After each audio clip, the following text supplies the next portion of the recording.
Well, good morning, everyone. I ask that you stand, and we are going to have Councillor Faulkner will be reading a lovely reflection for us to open our day. Well, good morning, everyone. Firstly, let us acknowledge those whose footsteps we walk in today. We are carried on the shoulders of adventurers and explorers who first walked here and discovered this magnificent Tairāwhiti, the place that we call home. This land has always nourished us. The waters flow through us, sky, sun and moon look over us, and the very air that we breathe is part of this land.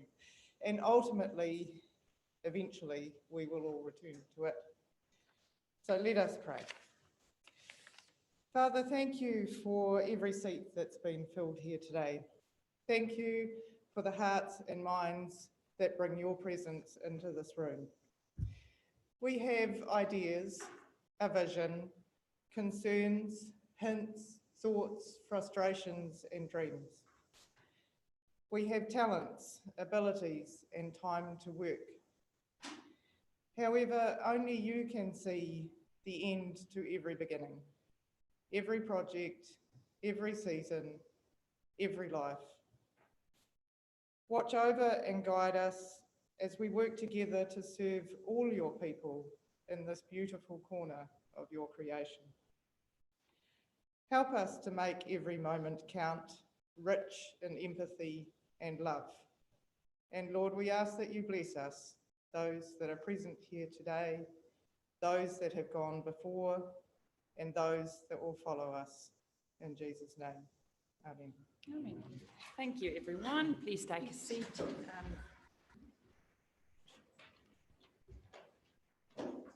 Kia ora koutou, he tino mahana ki tēnei hui, nami kia koutou katoa, nō reira, tēnā koutou, tēnā koutou katoa.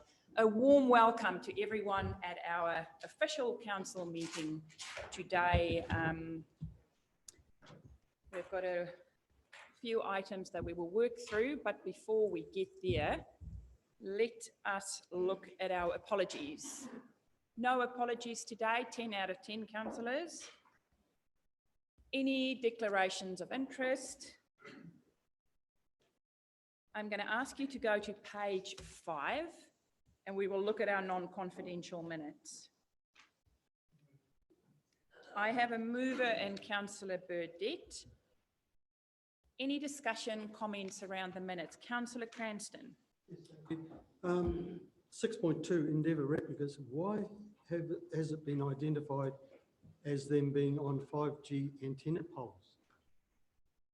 You know, it's just putting a... Why have they been identified? Mr. White, would you be able to comment? Through your worship, I think it's a relativity thing around wind loading, that the spec around the design of the poles will be similar to what is required for the 5G poles. I don't think it's necessary. It gives a negative connotation to with what's happening with 5G at the moment. Yeah. Any more questions, any queries around our non-confidential minutes? If not, do I have a seconder? Seconded by Councillor Sheldrake. If there's no more discussion, I'll put it to the floor. We've got a mover in Councillor Burdett, seconder Councillor Sheldrake. All in favour, contrary, carried. Thank you. Let's go to our action sheet, which is on page 18.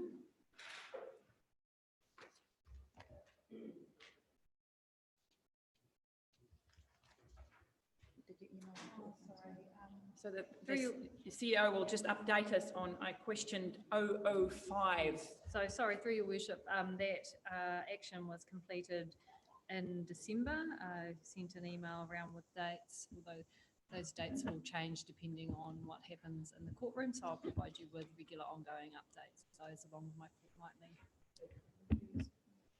Councillor Worsnop. Thank you. My question was just about 003. I noticed that we found a potential location for some of the art that should be on display. I was just wondering if the interested party is known to be acceptable to the artists themselves. So through the chair, we've got, we're currently underway in terms of discussions. Gisborne Girls High School is keen to take the artwork on loan for the new school hall opening. So Te Aturangi Camp will be scheduling a meeting between the parties on that. Thank you. Any other questions around our action sheet? As I've said before, the ones that are completed, and there are quite a few on this sheet, will stay on for one cycle and then it will be removed. Okay, if not, Councillor Robinson. Thank you. Just in relation to, I'm assuming it's still the same action sheet, though the font and presentation changes, page 20. I've just made a note here to myself. What is the actual policy test for climate change implications? That's page, bottom of page 21, the third from the right box. Climate change implications are now included at council committee report templates. What actually is the test that we're using? What number is it? Number item? Page 21. 11.6. Sorry, yes, 11.6. Yep, 11.6 bottom. So just for the sake of, consistency across departments, what is the test that the climate change lens that's been applied? Is it a singular test? Is it a policy, a short statement that's been written? Is it making sure we're applying the same tests for each department? Team? So through your worship, this was, we discussed briefly the staff response in our reports to that section around assessing climate change implications. And it's inconsistent at the moment. We're just getting our heads around what should we be putting and providing guidance to staff to respond to that area. So it's a work in progress and we have not quite got there yet. Supplementary question, when do you expect to have a proposed draft and will we get a look at that, please? Through the chair, we're assessing other examples of guidelines to implement so that we're providing consistent advice. We anticipate 3 months. Yes. Any more questions around our action sheet? Councillor Dunn. Just following on from that question from Councillor Robinson, I would imagine that the scientists in this organisation will be part of that climate change implications, people with the expertise to be involved with it, not just who writes the report. Yeah, through your worship, I think it's a discussion that requires science to be part of it, but also the asset managers as well, truly getting their heads around what the implications mean in practice on the ground. So I think it's a combination of different people involved in that. Yeah. Any more questions around our action sheet?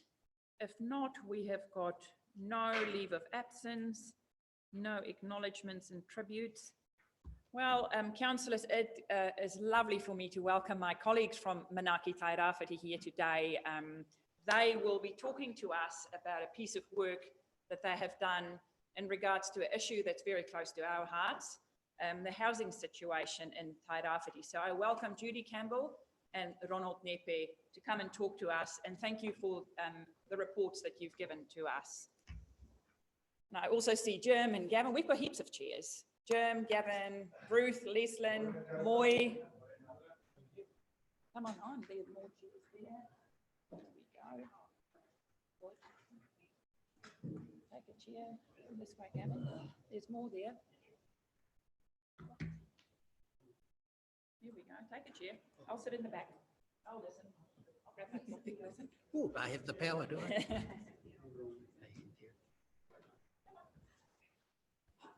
Gavin.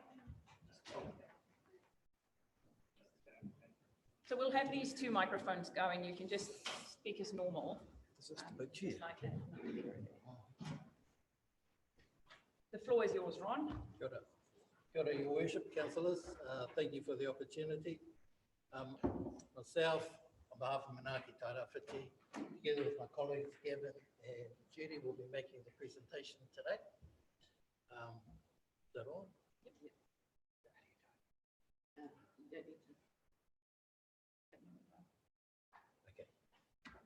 So just give you a quick brief of what Manaaki Tairawhiti is. So we're a forum of social well-being entities. We are here, I guess, to lead the region around providing some solutions in quick fixes, I guess, in the first instance for the region.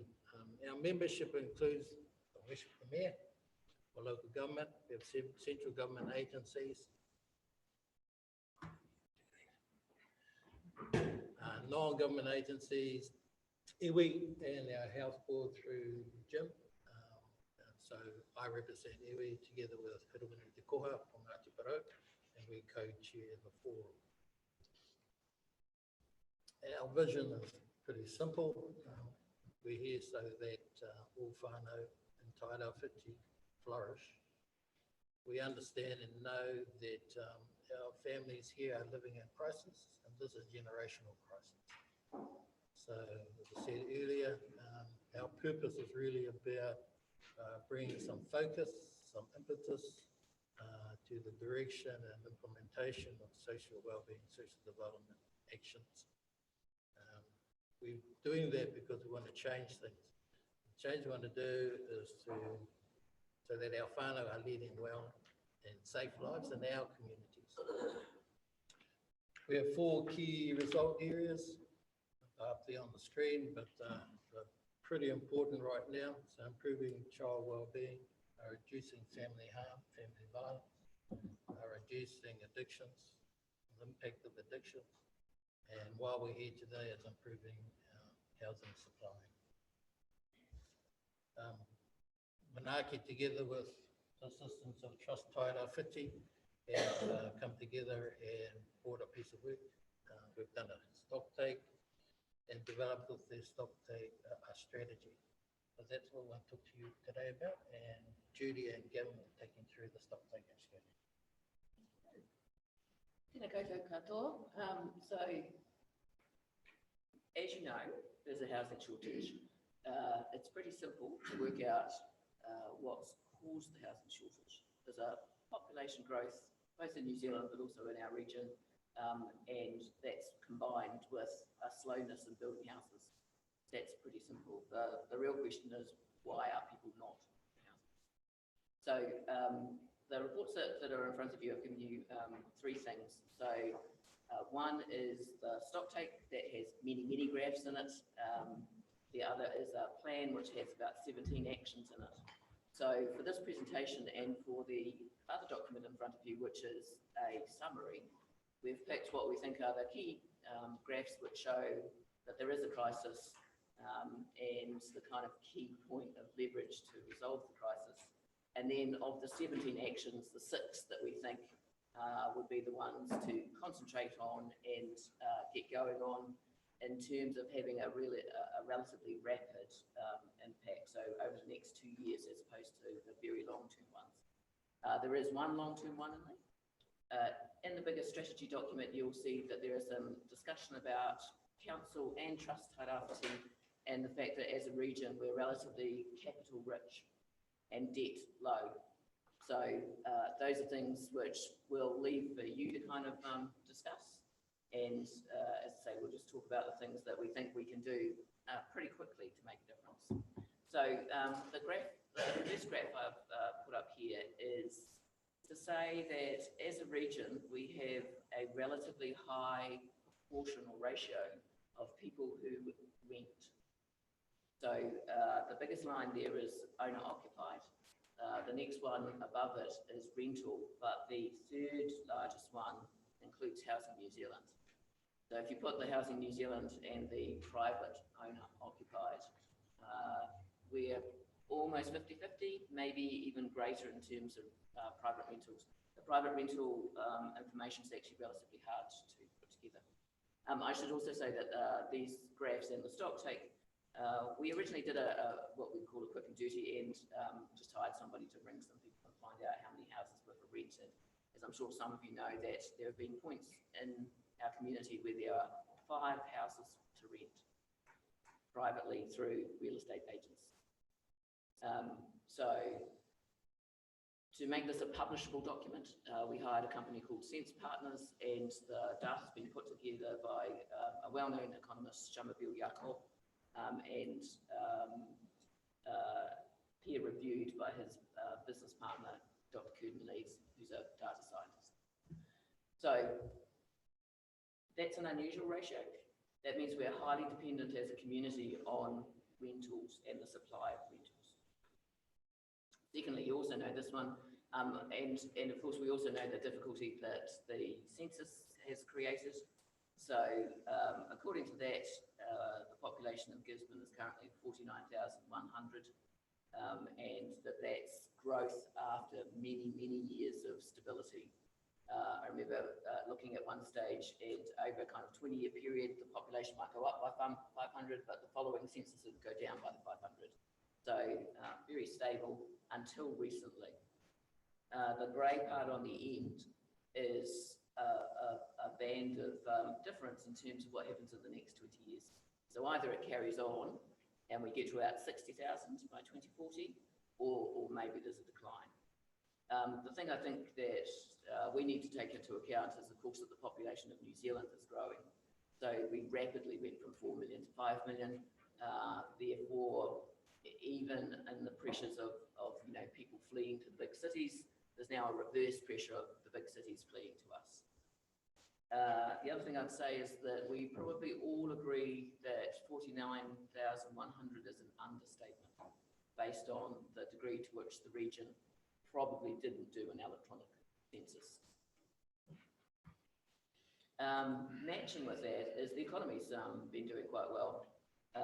Since the global financial crisis, Gisborne's certainly come out of economic gloom and doom, with of course some pressures of the moment to play out in this system.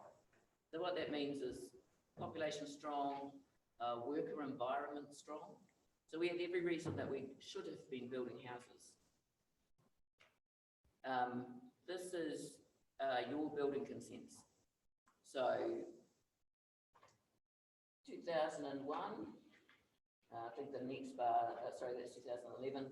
The next bar is probably 2012, and then the GFC. And for whatever reason, the building process hasn't picked up. So nothing to do with you, just that your evidence of consenting shows that. There's a historic average there, which is around the 110 mark. And what the economists believe is the required rate to match that population is around the 150 mark. So we're dozens and dozens of houses short per year, which is of course accumulating. So we think there's a band in the stock take of, about how many houses we're short. So not necessarily the midpoint, but approximately, we think we're approximately short 400 dwellings.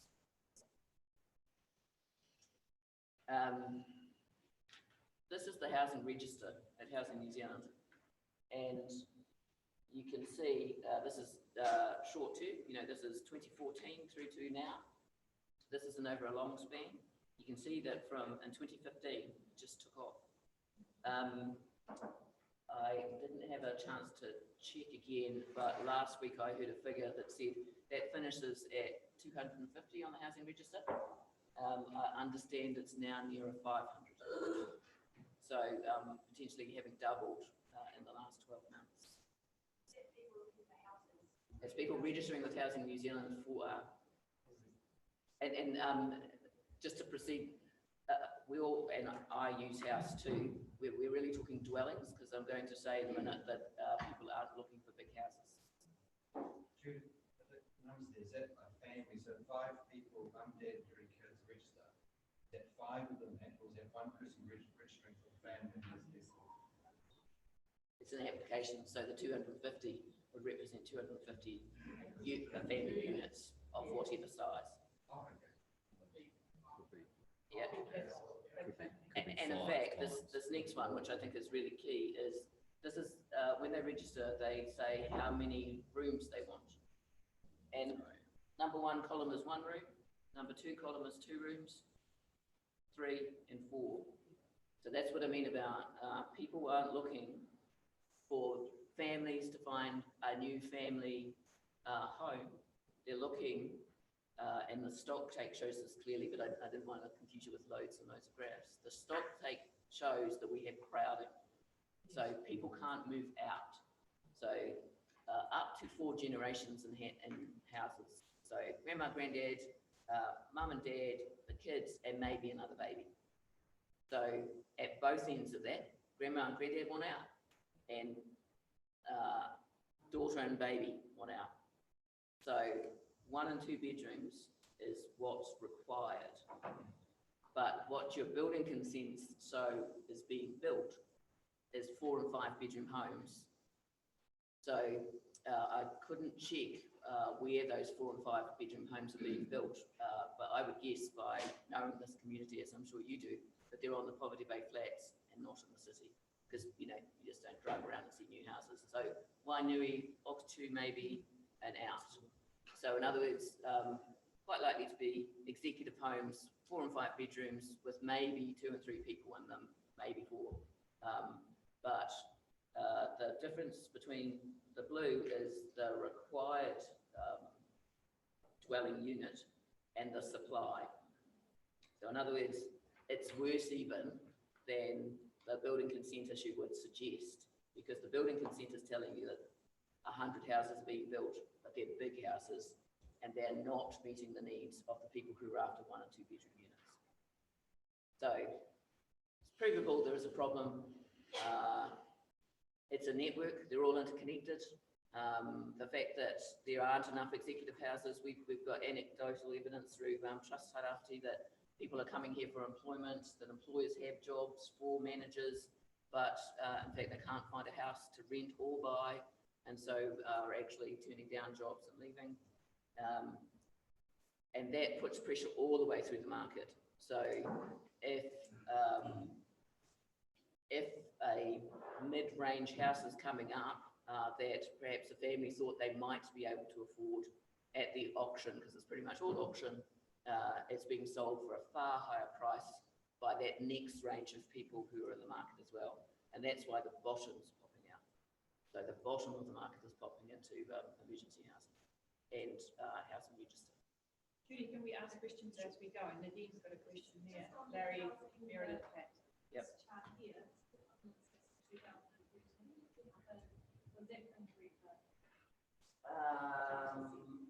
I'll have to check why that's not more recent. Larry. Yeah, thanks for all this. This is really interesting, but the rental market as well has been shrunk by Airbnb. I mean, we've got over 350 Airbnbs, increasing rapidly because our accommodation, our hospitality accommodation is under major pressure. We're turning our motels into emergency housing, so there's a total displacement there. The other thing is price of new houses. To build a new house is so inhibitive here. Yeah.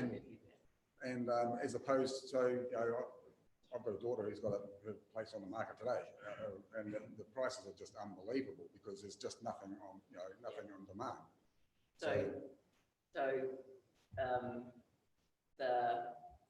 As I said, it's easy to prove there's a crisis. The question is why. In the stock shape, there's some evidence around Airbnb, but there's also some evidence about vacant houses, which is true across the country, and people are not quite clear why we have so many vacant properties. So it's either land banking, holding on to property in order to realise the gain at some other point. So it's a combination of that. There's actually a relatively small number of motels being used for emergency housing. And actually that's one of the issues, is that it's not enough emergency housing. But that economic upturn includes the visitor upturn, includes tourism.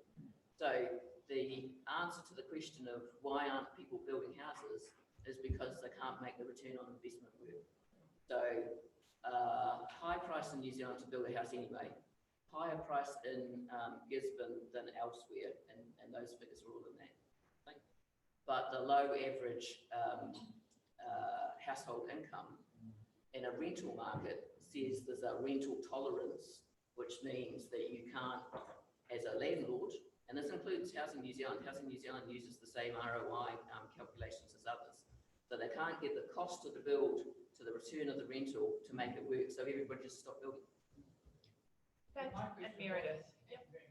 Was going to be about Housing New Zealand, and they seem to me to be employed in a team of people that put this material together. Because they have a substantial role to play and have forever, and most of us who are interested in this can think about the rebuilds that they did around Childers Road, and they had a bit of a fit like 5 years ago of doing some replacement and further infill, and since then it's been absolutely silent. So what have Housing New Zealand had to say to you, or what relationship have you had with Housing New Zealand in pulling this together? So Housing New Zealand, now Kainga Ora, are a member of Manaaki Tairāwhiti and sit on the board. As with some of the other agencies, they're sending us reasonably senior people, so we get someone who comes from Wellington. It's true to say he doesn't make all of the meetings, but this whole plan was developed with them, and you'll see my number 2 action is actually around Kainga Ora. So there is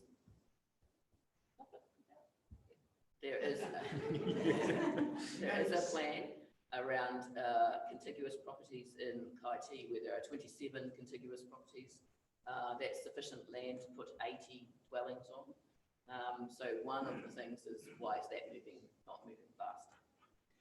So if I talk about them, so if that's the crisis, say the stock take tells you the crisis, the plan then tells you the strategy. I just have one more question on the crisis. I just wanted to clarify on my brain, figure 6. We're not seeing families buy for a 1-room space for a family, but that's part of the crisis. Is that what you said earlier? So, I see that when they're registering, they're asking for 1 and 2 bedrooms, so that would suggest that they're not a big family unit looking for a new house. They're looking to split off. Right. So, but we would still have people living in that situation, be it 4 kids, mum and dad in a 1-room. Yeah, I just. Council has rules around its social housing, which is about having only 1 person in it in the 1-bedroom places. But I'm pretty sure the other social housing providers would tell you that people are moving into grandma's co-marital flat. Shannon.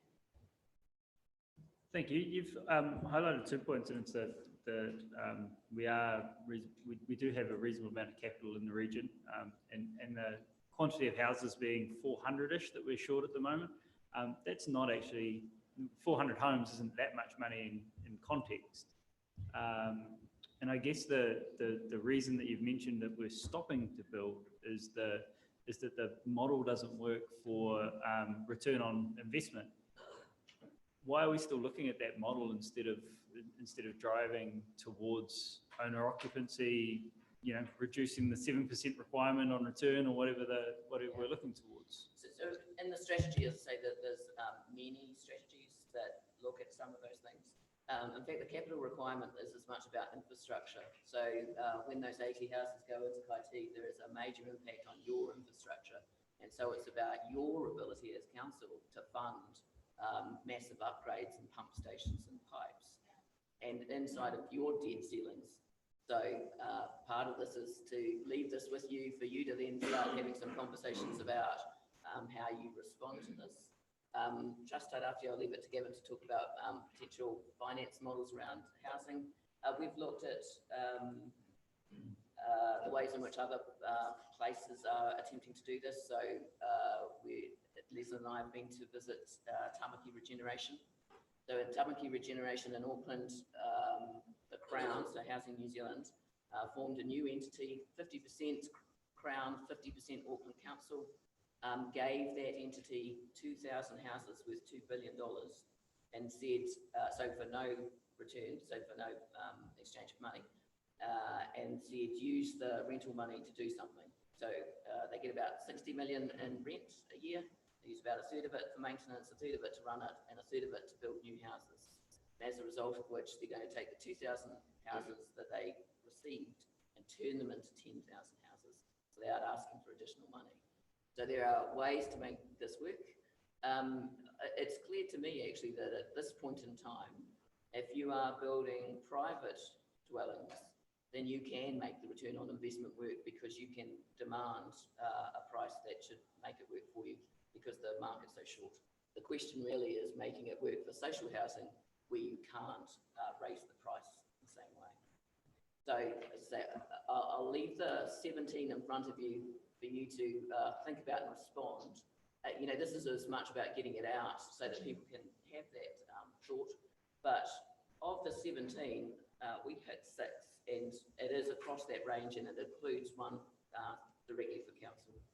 So number 1 is, let's say this is about, sorry. Somewhere contained in here, is there the number of people demanding social housing? Now, I don't take the registered number of people with kāinga ora as necessarily being people who are not mum and dad's both working and actually having a relatively high income or average income. Do we know the numbers in here of actually the really desperate people who absolutely need social housing as opposed to just the 3-generation family who wants to split off and do their thing? You have to meet the criteria to be accepted onto the register. Okay. So I think that would answer. That would be, okay, thank you. So we know that there's a number of organisations and individuals who are thinking about building. And the question is, why haven't they started and why is that not evident? And so the number 1 proposal to rapidly move things along is actually to identify them. I've used some examples there. So we know the YMCA is considering building on the land that it owns at both of its sites for social housing. We've heard of private individuals who are thinking maybe now's the time to do a subdivision. You know about the AMP Society and worker dwellings. So there's a cluster. We ran a workshop with many of those people involved in it. And so what we'd like to do is actually individually case manage and support them to get to a point where they do actually build. And your part in that is going to be one of my strategy number 5, which is to consider the degree to which you can rapidly help them, the degree to which you are a receptive vehicle of proposals to build. So our bit is that we'll identify them, we'll work with them to identify what's holding them up. We will there will be a full-time project manager on the housing strategy, and their task will be to help people figure out how to get across the line and get some spades digging holes. So there may be more help at the social end, but as I say, given it's a network, we will help private developers as well.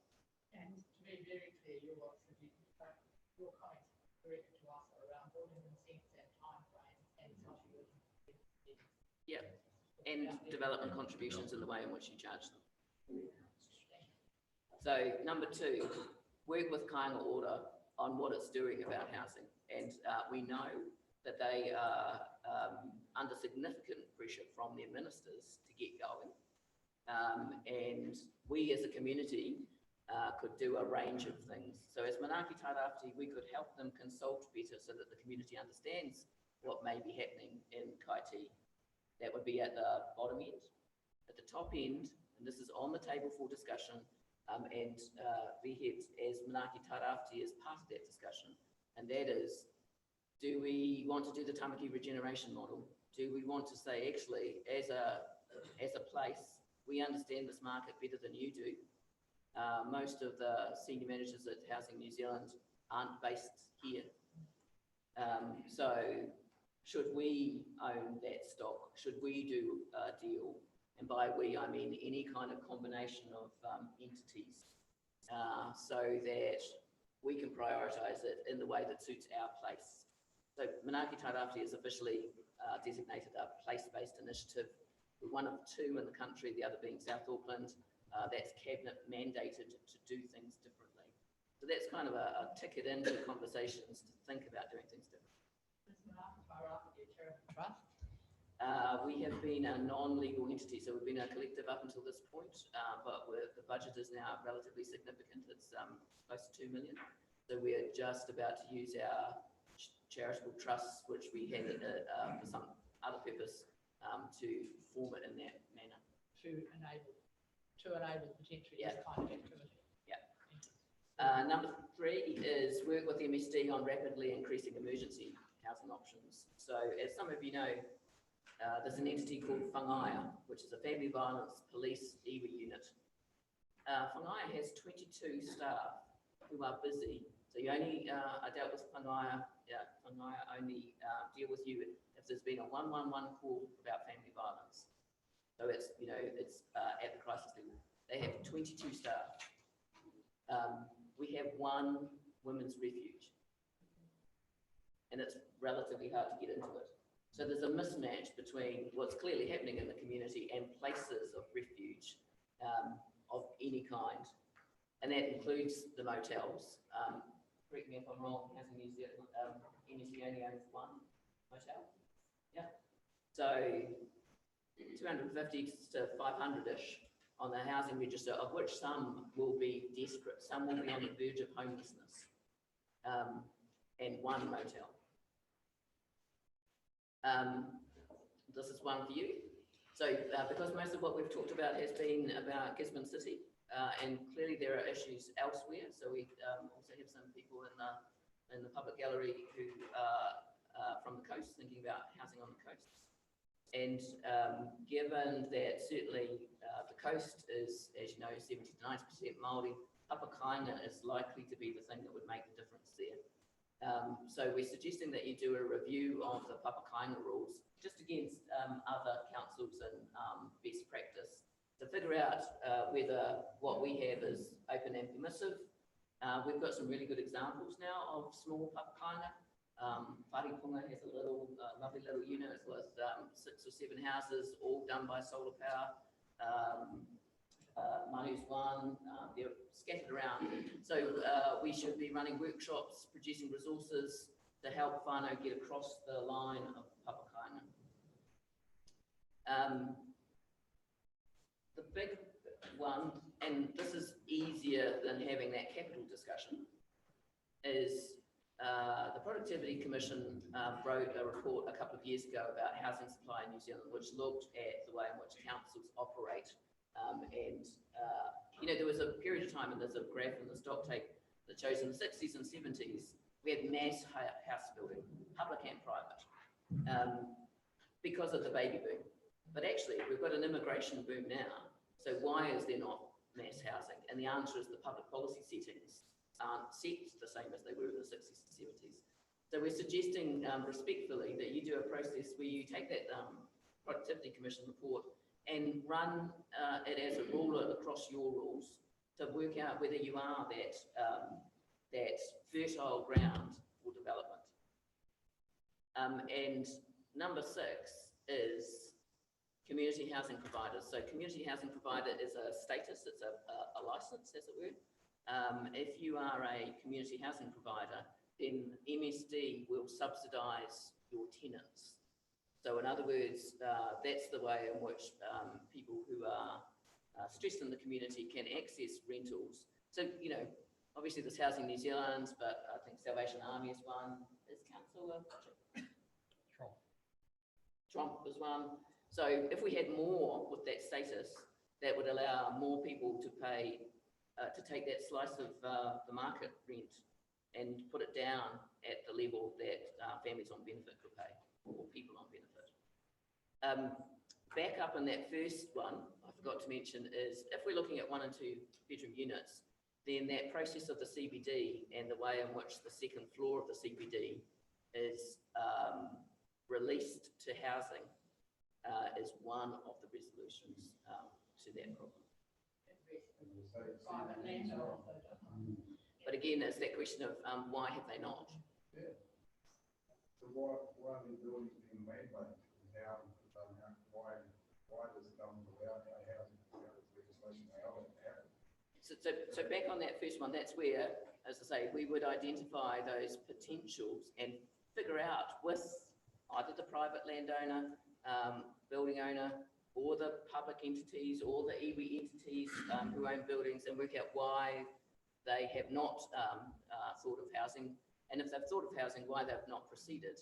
And then we'll come back to you with, well, this is what they're telling us about why we don't have mass building of apartments. Just on the 6 points you've made, there's not there's nothing to address the shortfall of building capacity in the region or the lack of sophistication in the way we build, which may increase our capacity to build. I'd have to say that I can think of resolutions to almost everything in the housing crisis except the labour crisis. So we have a shortage of builders, architects, surveyors, labourers, everything.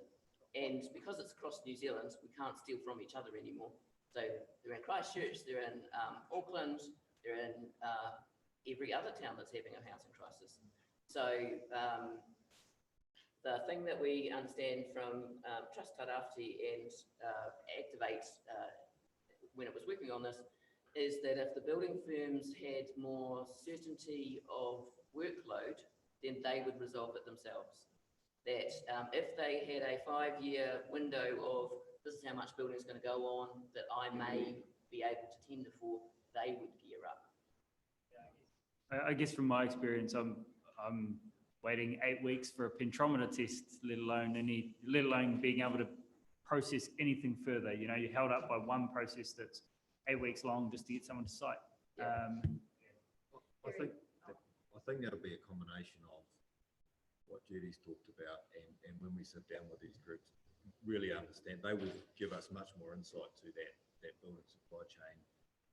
And part of that work will be to work with them on solutions. So does that mean for the 160 block development that we do know is out there, so why isn't it happening? Considering bringing in building systems providers who can work with them, but a lack of a plan and a lack of certainty will be preventing any of those supply chains from even engaging around it. So I think the answers to that will be a critical question. We'll need to work with those that have got plans to find ways to solve that.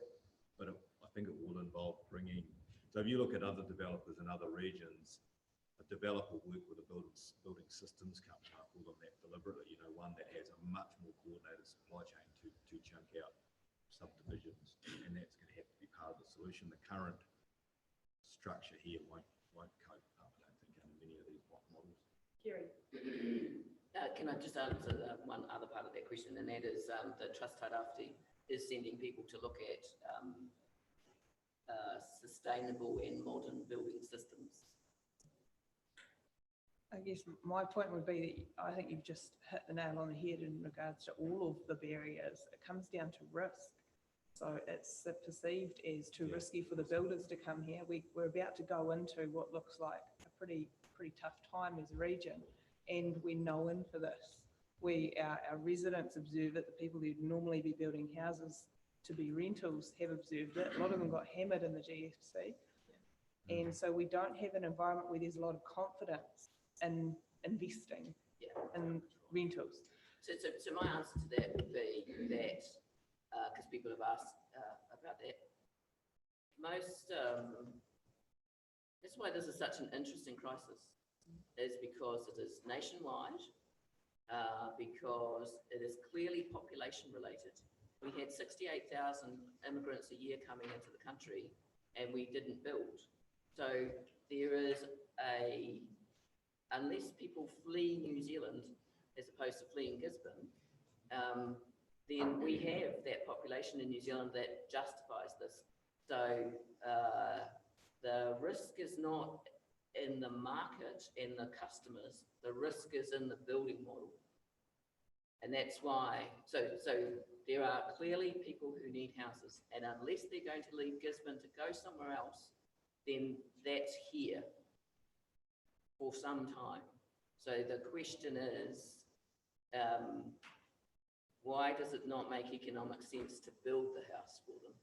And that's where that question about capital becomes interesting, because say, even Housing New Zealand or Kāinga Ora does a return on investment model, and that's to do with the income from the house versus the need for the house. And that's where the interesting thing is, can you make the return on investment work differently by using different models? Can you, so Tamaki Regeneration with its 2,000 houses is working on a product where you can rent to buy. Banks don't like that model because someone else has got equity in the property over which they're holding a mortgage. And actually, the other party is the Crown, so you would think it would be pretty safe. But still, they don't like it. But Tamaki Regeneration has found a couple of banks, small banks, who are interested in maybe that model. But the thing I'd say is of the 2,000 houses that they're working with, they've got like 5 who are interested in rent to buy. That cusp of needing help to buy is actually a very narrow slice. And one of the things that stops it is if you're on that cusp, you're also likely to lose your benefit from MSD because you've got rich enough. So you kind of push down all the time. Get up, you push down, which is the importance of a whole of system view, so that MSD for Tamaki Regeneration has done an experiment and said we won't cap your benefit. We won't take your benefit off you if you move into that model. So that's where we would need to have those kind of rules adjusted for us as well. That highlights a whole lot of the system that's broken, but overarching this whole finding out all of this, what's the main priority? Home ownership, or simply to get into a home in a space that we know that you create stronger neighbourhoods and communities when you have people staying put because of transient issues that we see cause most of the grief. So is the priority of home ownership with the Tamaki plan as such? No. Was it that? Was it just getting people confident to be in one space for a longer time? Exactly that it's about having people in dwellings, and the Tamaki Regeneration model is bold, old, single house on a big section in Glen Innes, and put in rows and rows of townhouses. They've built, like Kāinga Ora, their rules have changed so they can build early childhood centres, they can build parks, they can build executive houses and sell the executive houses for profit to pay for the social houses, and then they've put them side by side so that there's no ghettoing. But the pressure in the housing market in Auckland means that actually the social houses are under significant pressure for the middle class to buy them too. So there's a concept called Housing First, which is the reason that we have started on our 4 key objectives with housing as the first one is because we think that's the fundamental. So Housing First suggests if you get people somewhere that is a home, then you can do the wraparound social services, but also you'll have resolved that first thing on Maslow's hierarchy of need, which is shelter. Okay, Judy, so we've got about 5 more minutes left. If you can wrap up your presentation. Gavin, did you wanted to add anything? And then I'll open the floor for a few more questions.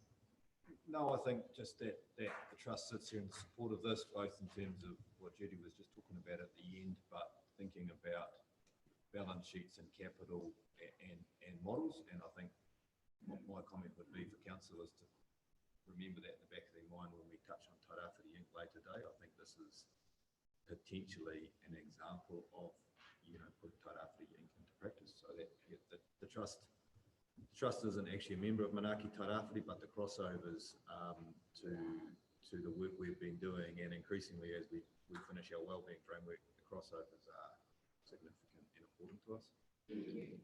And obviously from a council perspective, we know, and it's great today that we heard this for the first time, and I'm sure we will workshop this together or talk more, because this is just a public deputation. So councillors mostly can only ask questions, but going forward, we will be going in depth, talking to our staff, making sure we are all on the same page, because we acknowledge, just like Manaaki Tairāwhiti, that there is a housing crisis, and how can we do it together? So a few last questions, councillors. Tony, Councillor Robinson. Thank you, Madam Chair. I was excited to hear you say that Manaaki Tairāwhiti is going to look at unique and modern sustainable housing solutions. That is, for me, the massive opportunity that I don't want us to lose. If we're going to build the building stock in Tairāwhiti, let's not build really dumb houses that actually don't provide healthy strategies for whānau. Let's be really take this opportunity to be future looking and actually showcase our city as a centre for smart, innovative housing. And the trouble is, if you're an individual homeowner who wants to build that house to get that information, it's a huge challenge. But if an entity pulled together the best of the best and provided that to the community as a aspirational goal to build to, then that'd be amazing. Thank you. So we're just sticking to questions now. Thank you for that statement. Just questions after the deputation. So that would be one of the reasons why we would want to have that deeper relationship with Kāinga Ora if they're going to put 80 houses into Waitangi. Question, Councillor Worsnop, then Akuata Brown. Thank you. My question was just of the vacant houses, we understand we've got quite a number. Do we know or have any clue how many of them are fit to be rentals? Shermanville specifically mentioned them, so I believe that they are fit to be rentals. So they're not derelict, if that's the question. They are normal dwellings with nobody in them, and they're not being used for Airbnb. Yeah, but that's opposed to being fit for purpose. So as we've described, what the need is, maybe 1 bedroom to 4 plus. So whether they fit their purpose as well. Councillor Akuata Brown. And Thank you, Madam Chair. My question is, you've noted in your strategic plans, District Council's role, has a role, quite succinctly, of course.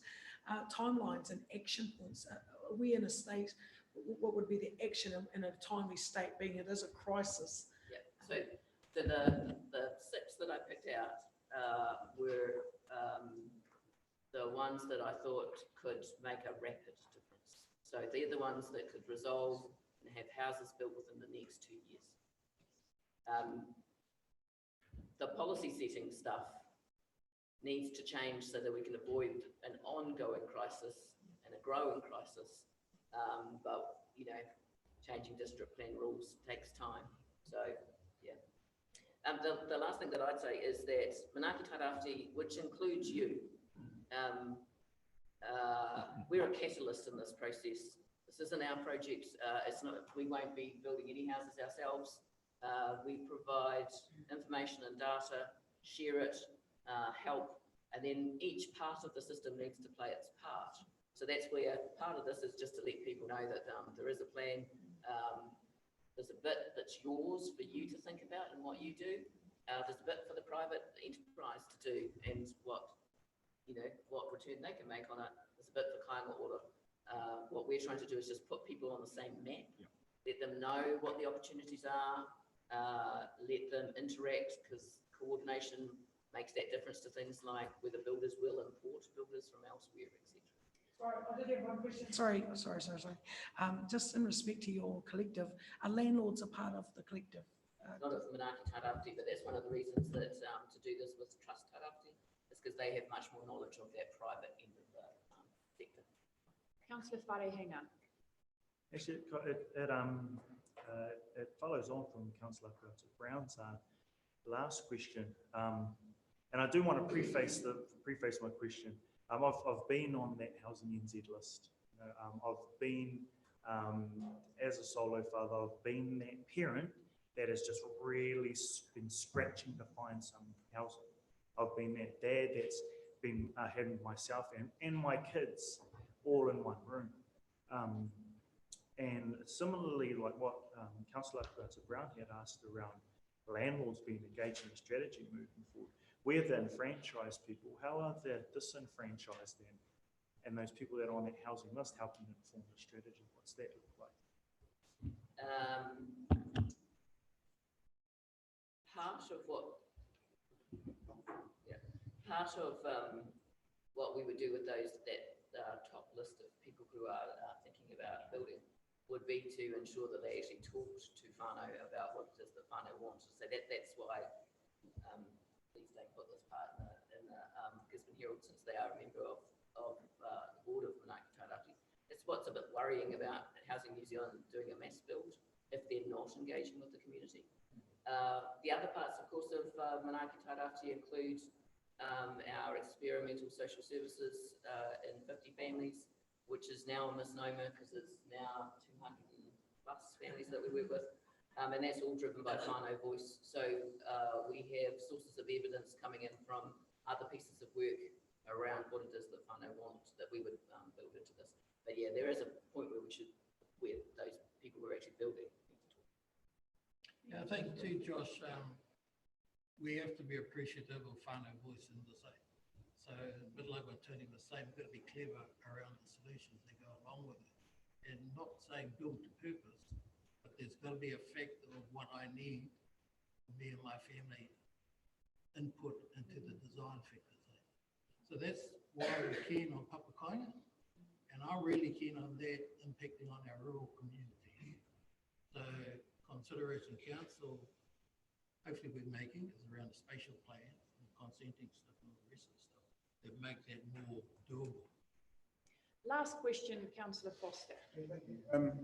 You know, I just step back and I think, well, what have we done to ourselves? You know, we've just had so much compliance and everything. And, you know, like for someone who's got a big house now, like 3 or 4 bedroom house and on a property 1,000, you know, square meters or whatever, they can convert it into smaller units. But to demolish that house is so expensive if it's got asbestos on it or anything like that. So we've actually done this to ourselves, you know, over time, putting all these different compliance costs on. So, you know, my question is, how we need to incentivize people to be able to transform these 3 to 4 bedroom houses, which are not really sustainable anymore. They could be replaced by way better, more efficient type of accommodation. So, you know, how do we do that? We need to be able to have some system that incentivise investors, because it's not, you know, it just doesn't work on paper at the moment for someone to build a rental and build a complex and rent it out and make, you know, have it sustainable. What's your question? I think it was, I'm happy to answer. My question is, how do we incentivise I this? think the answer is when we come back to you with that group of immediate short-term property developer, you know, including Kainoa, have your minds open and really sit down and think about what we can do and be creative. So that will be the first step, because there'll be a range of issues to overcome there, and we will need to be open to solutions. Yeah, and as ever, I think we need to aim for action. You know, a little bit of thinking, a little bit of planning, get on to do some stuff, and then continue thinking and planning while you're doing. Don't plan forever. So just to wrap this up, on behalf of Manaaki Tairāwhiti, thank you for listening to my colleagues here today. And I just want to share with you at Manaaki Tairāwhiti, which we say every time we face it, the challenge, whatever it takes. And I think the challenge is put down to us today, all organisations, GDC, Trust Tairāwhiti, iwi, Manaaki, all our partners in Manaaki Tairāwhiti, the government partners as well. The challenge is put down, we know what's in front of us.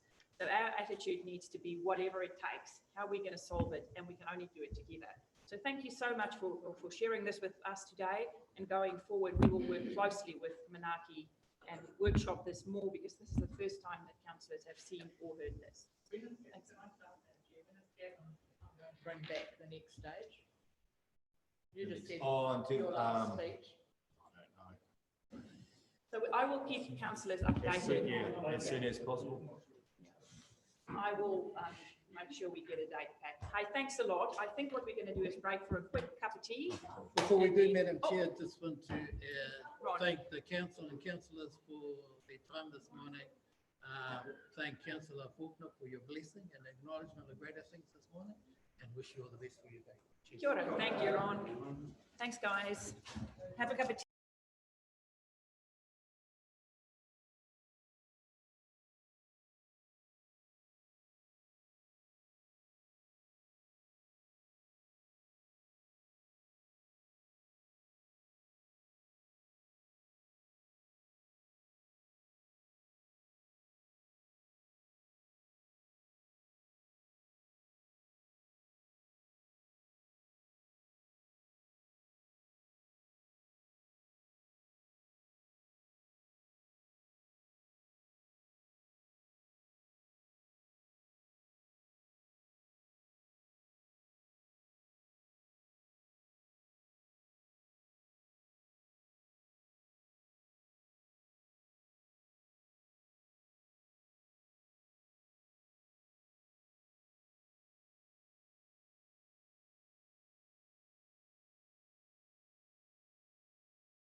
you to go to page 24, where we have the recommendations from our council committees, which we will be looking at. Councillor Cranston. Not sure if you wanted to take them separate or not, but the Operations Committee, the recommendation for Queens Drive, Titirangi Drive had two components to it. The other component was the one-way system. And that was part of the original recommendation. It's not included in here.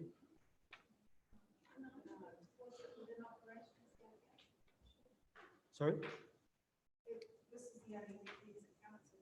It was on our operations paper as part of the, yeah, I looked it up. Just to enable it being a one-way system. Through your worship, I'll have to check on that. The recommendations usually are just to cut and paste if you've approved it from that report. So it may be that the first recommendation was to the operations committee and not to council. Can I just defer to that report? It was there. So do you want us to, Yeah. you want me, so can we come back to that report? Yes. Okay, so councillors, we are, I move that we bring this report that is on our tables, the supplementary report by Pauline on the draft annual plan. I just move that we accept that, seconded by councillor Wharehinga. All in favour, contrary carried. Thank you. Okay, we'll come back to that paper. You want to come back to the paper? So can we, okay. CEO will clarify, thank you. So through the chair, it was correct that the only recommendation to council was point A. The one around improving option 1 was the recommendation to the operations committee and not to council to approve. That's where the delegation sits. Thank you. Okay, so we're back on page 24. We're at the paper that we just wanted to. Councillor Akuata Brown, thank you for that. Just a query really. I see Queens Drive and Titirangi Drive. Are those two names for that space? Are they, I can't think, are they used for that one space, but at times are different spaces? Once you're at the parking. Queens Drive and Titirangi Drive, are they intermingled? Oh. So Queens Drive is that part up by Puhua Rawiri and then Titirangi Drive. Thank you. Okay, any questions around? Thank you, Councillor Dunn. So Councillor Dunn moves 1A and 2A, small number 1 and 2. Do I have a seconder for this paper? Councillor Worsnop. Any more discussion around this? If not, all in favour, contrary carried. Thank you, councillors. We move on to the paper on the Patutahi Reserve Board appointment of community board members, and I invite Mrs. Khan to join us. Mrs. Khan, do you want to give us a small overview and then we can discuss this paper? Through you, Madam Chair. The Patutahi Reserve Board used to be the Patutahi Domain Board, and you would have seen from the long history, it has been an integral part of the Patutahi community. In itself, after the amalgamation especially, it should not actually exist, but council elected members chose to keep it in existence. And as we've gone on, the method of operation set in 2004 actually doesn't reflect what happens at the board in many different aspects. Health and safety has made a significant change to what the board can actually do with its asset. And we've been supported by Andrew's team, and the board have a maintenance program which will leave the hall in a very good position for that community. So we have a pathway with the board to move into the future, but it's up to the Patutahi community to actually drive what happens in their community, which is why we are recommending that we appoint these people to the board. Thank you, Mrs. Khan. Councillor Farehinga and then Councillor Seymour. Thank you. And then Councillor Robinson. Thank you very much, Your Worship, because it's council at stand. I'm happy to move this report. I do want to formally thank the Patutahi community and the Patutahi Reserve Board for all that they do for the Patutahi community and also indirectly the rest of our Tairāwhiti community by looking after this resource of ours on behalf of us. It behoves me to mention that the Patutahi Reserve Board take care of all of the facilities out there without any of us having to contribute into that. It's the prime example of a community taking ownership and taking pride in one of their facilities that are inside of their community. So I'm absolutely in support of the recommendations 1 to 4, and I'm very, very happy to move these. Thank you for that. Councillor Seymour. Microphone. I totally support that too. It has a long history in our district, and we need to remember and respect the huge amount of time and commitment that some of our communities make on behalf of their own community. And to change or fiddle with any of this, I think would be absolutely unfair and unreasonable. It's working really well. It's been explained why it is the structure that it is. And I just think we need to acknowledge the huge contribution over many years that they've made to that board committee. I'm happy to second the recommendations as they appear. Thank you. Councillor Robinson.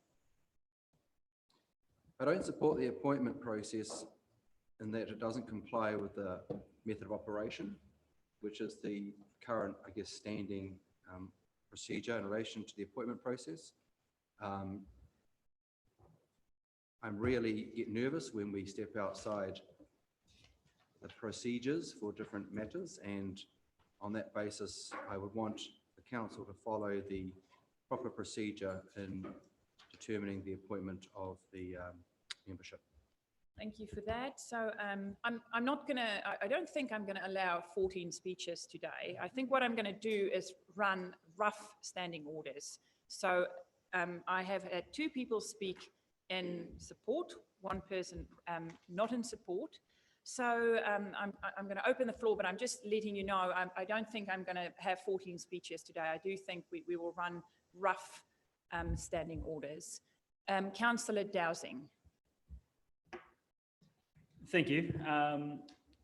Whilst I have no problem with the appointments themselves, and I think it would be great, I would like to see the process followed and given effect to the problems we've had in the past where people have complained that there's not enough transparency and not enough throughput of people.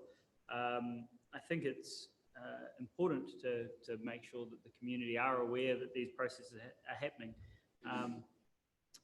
Personally, I think, and I'm sure most of us here are part of volunteer groups.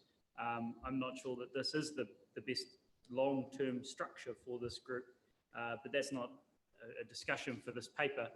It's really around appointments, and I think it's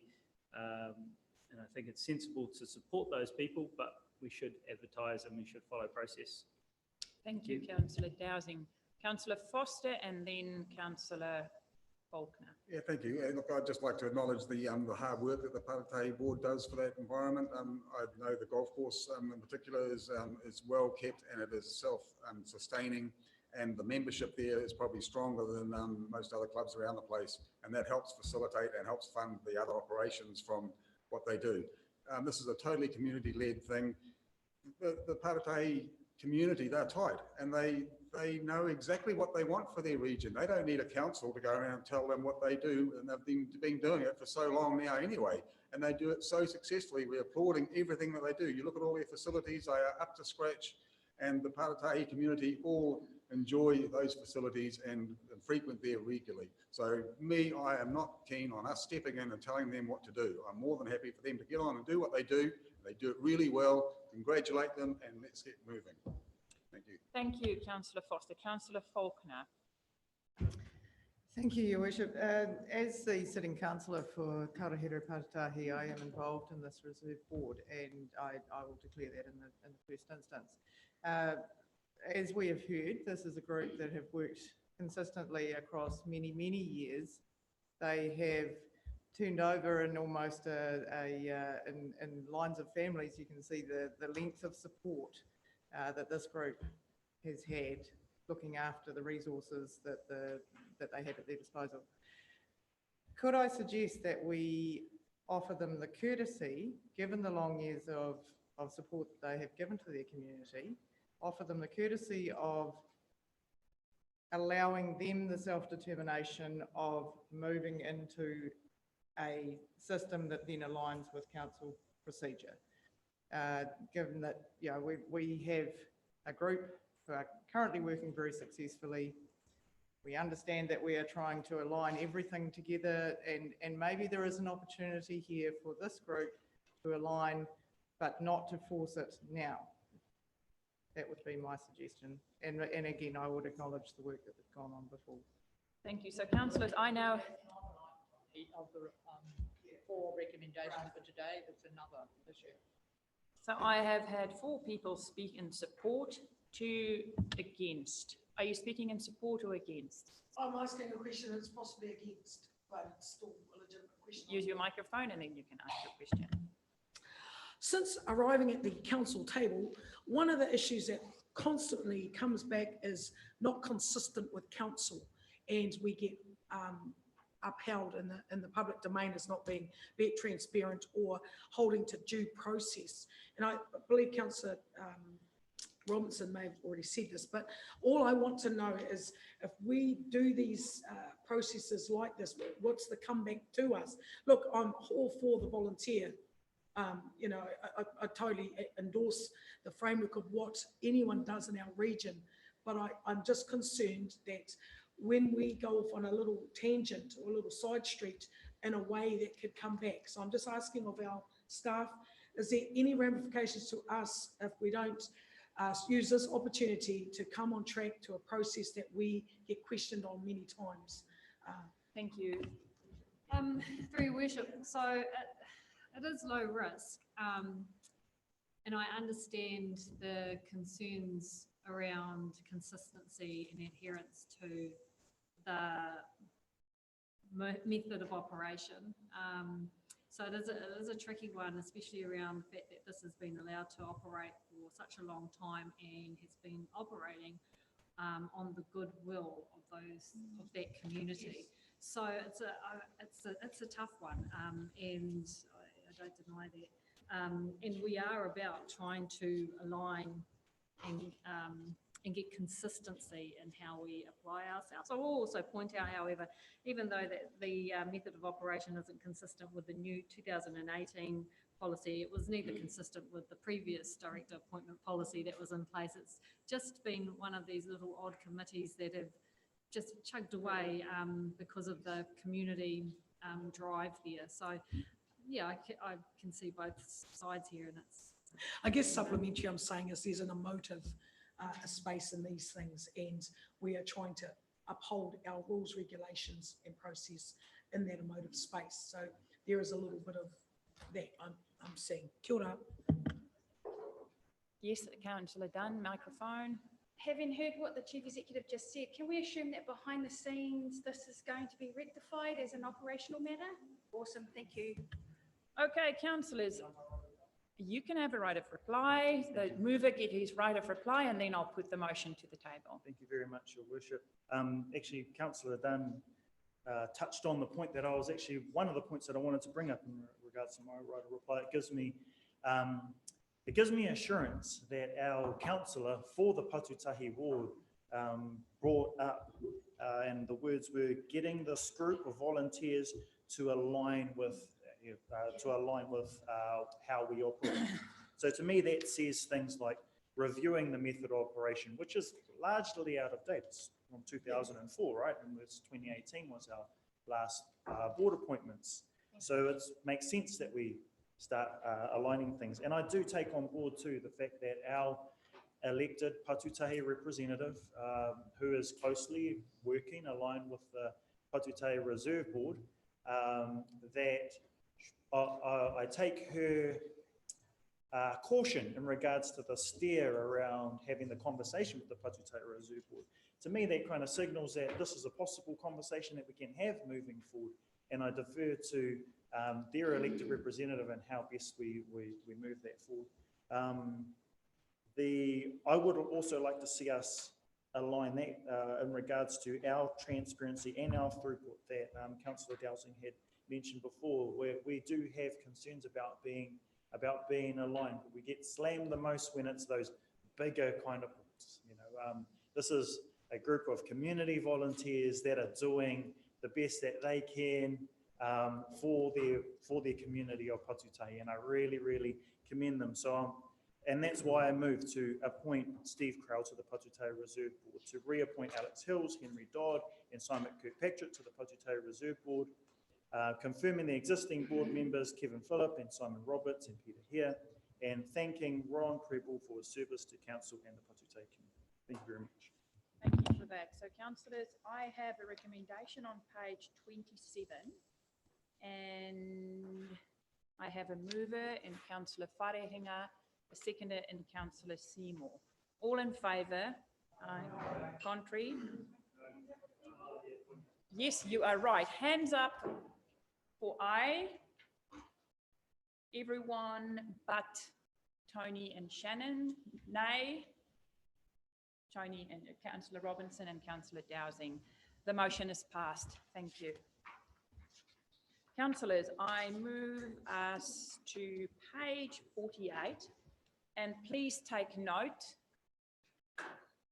that we have a new report, a supplementary report that Mrs. Foreman did for us. Thank you for that. And this is the report that last week we workshopped after our meetings and gave it a thorough thrashing.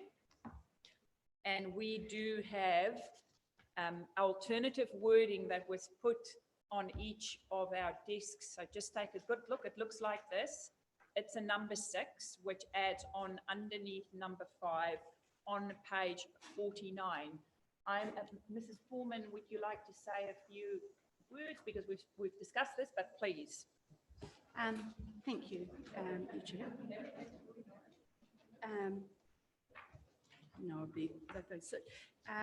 Free Chair, just wanted to re-emphasise some points that we made before, but I think it's really important to discuss it in the context of this paper. This next year's plan is basically, we compare it sometimes what we were going to compare to LTP Year 3. The long-term plan, or more specifically in this conversation, is Year 3 of the LTP, and it was set in December 2017, and it was based on what was known at that time. As I said before, in a perfect world, we would adopt what we had in the LTP and use that for our annual plan 2021. But things change. And the annual plan process is the mechanism where we capture those changes. Those changes we've identified both in the report, which is on page 48, but then we did a supplementary one to make it clearer what were the services that we were doing and what was the emphasis of those services that we were doing in the next year.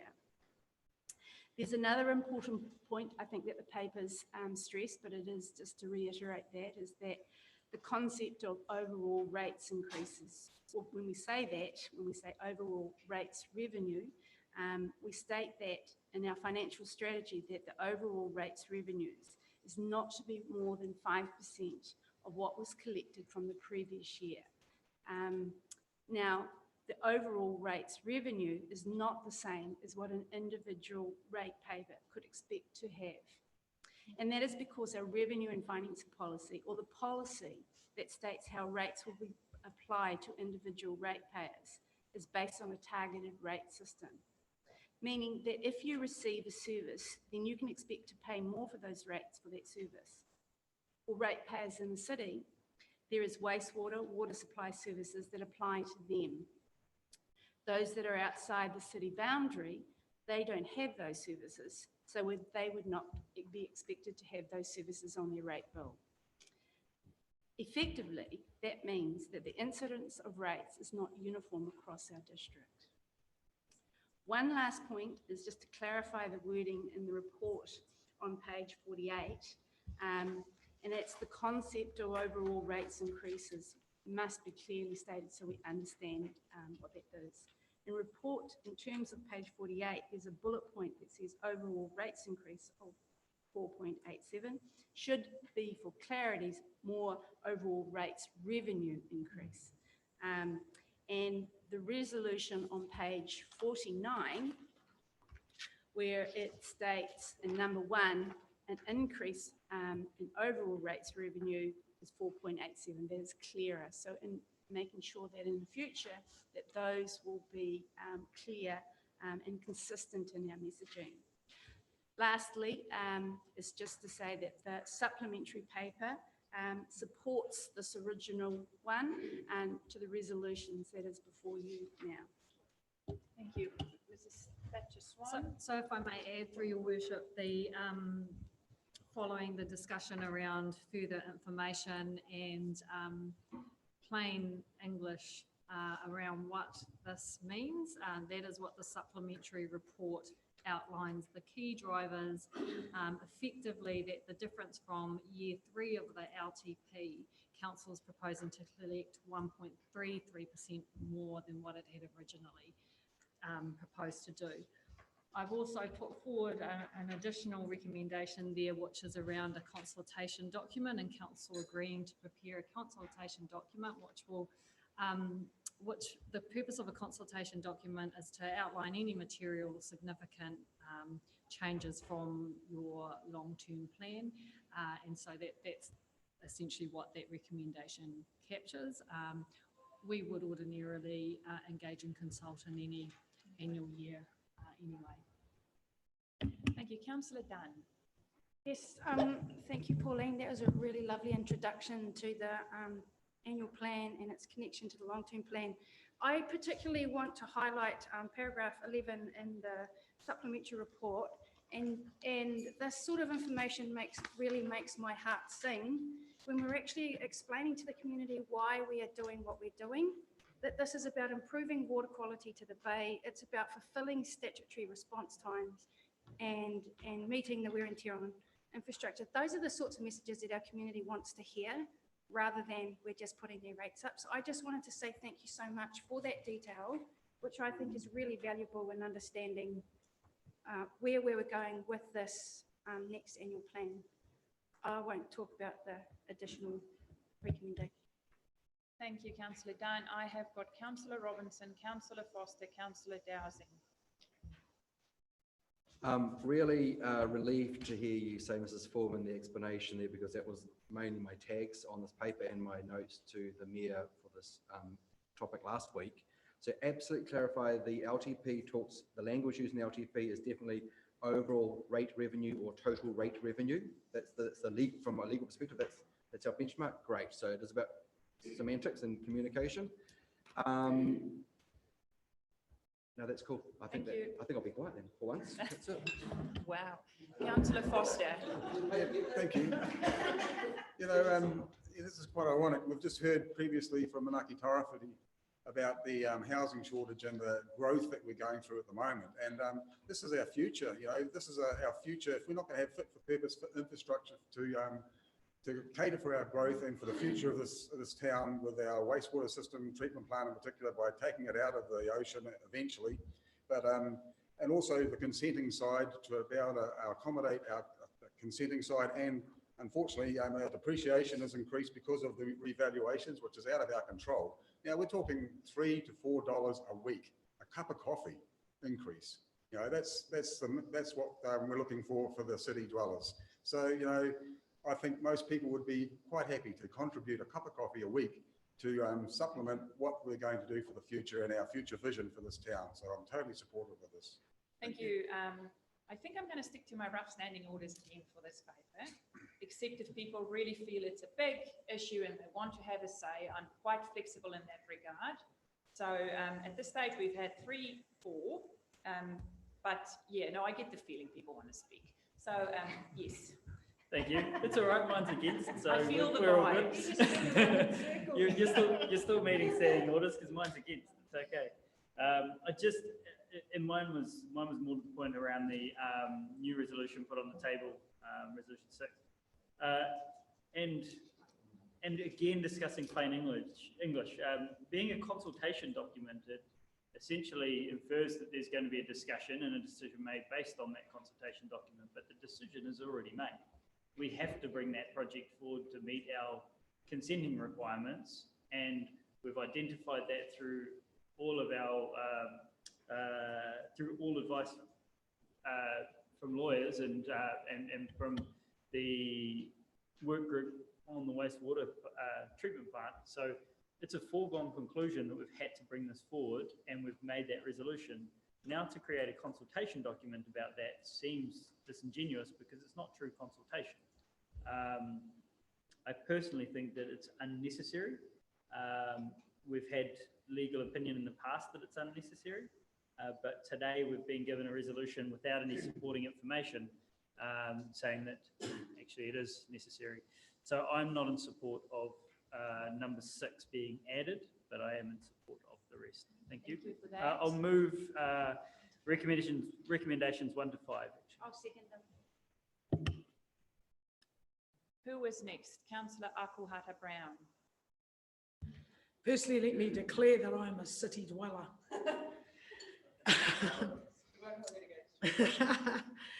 I appreciate always that there are those that certainly see it as Larry, Councillor Foster put it, a cup of coffee. But I just know that within this region, there are middle incomers, I guess like myself, who the concept of any added outgoings of your income, be it to rates or to whatever bills on the table, has a level of stress with it if your income's not going up. And it's whilst I appreciate all the work and every effort done to really give a good summation of why this is necessary, because we know it is. To have a growth like we've experienced, we need solid infrastructure that meets the requirement need of that growth, but also we are still fixing. We are still creating better infrastructure, more intelligent design to meet a previous issue, be it with our wastewater. I just want us to know that there will be some pushbacks in this space because of middle income New Zealand. And in our last framework of Speak to this, 60% of our rates come from low and medium income. And those people, if they're not getting a pay rise, if they're not experiencing any injection of wealth into their spaces, currently holding the debt they have, this is going to impact them. And so I don't want us to get a little laissez-faire regarding, be it a cup of coffee, because no free cup of coffee, I respect anyone who gives me one. But it's still going to have an impact on our current populace in this region, and middle incomers are feeling it big time. They're holding up the economy to some degree. And we're talking a lot at the high end and at the low end. The middle is there still, but reflected wise. So I just want to be cognizant that we are aware of incomes in this region. It will have an impact, but I know that it's a need. So I'm okay with the framework of what we're doing. Just want to put it out there. Kia ora. Thank you. I have got Councillor Wharehenga and then Councillor Cranston. I actually don't want to speak. I actually wanted to ask if there was going to be any response in regards to my colleague or from staff about the necessity of a consultation document, because that was brought up and I'd like to hear the response in regards to that. Yes, through your worship. So when the recommendations from the Wastewater Management Committee were made to council last year, which is outlined in the supplementary information, that they requested that the variation be opposed and that council fast tracks it. The assessment in terms of the impact on rates was at the time that there would be a movement and we may not have to consult. We had since sought some advice because of how the incidence of rates fall, that is going to have an impact on the community.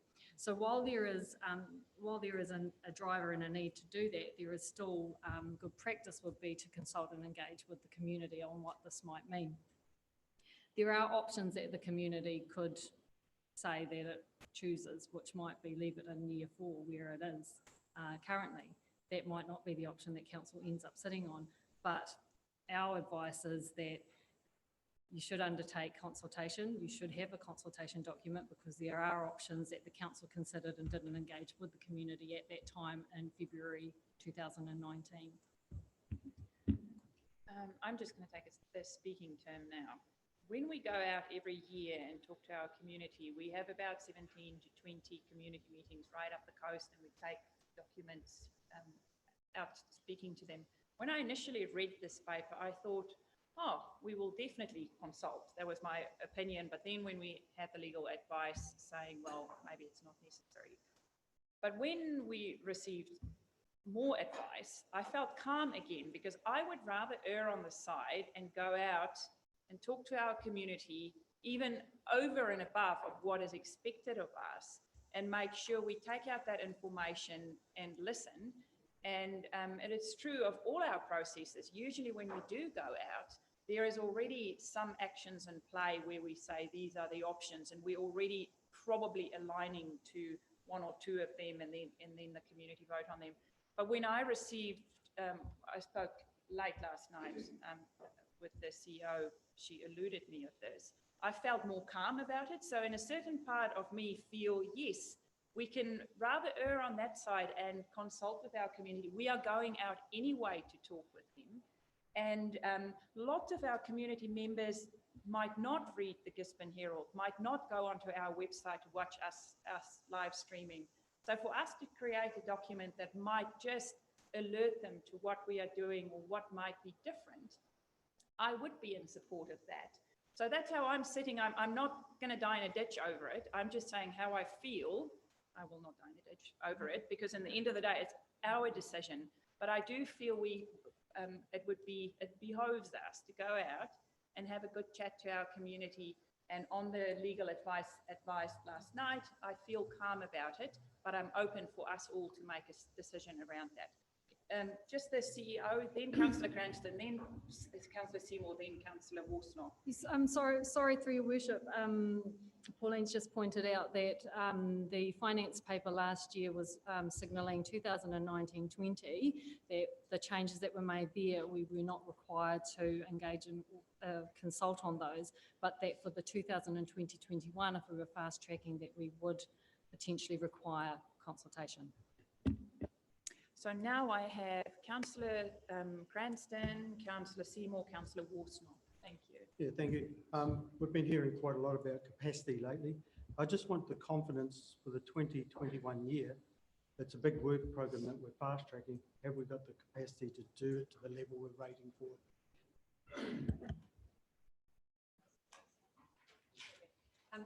Through your worship, yes, we're underway with a lot of the work program at the moment. So there's some no-go decision points for us, and this will be one of them.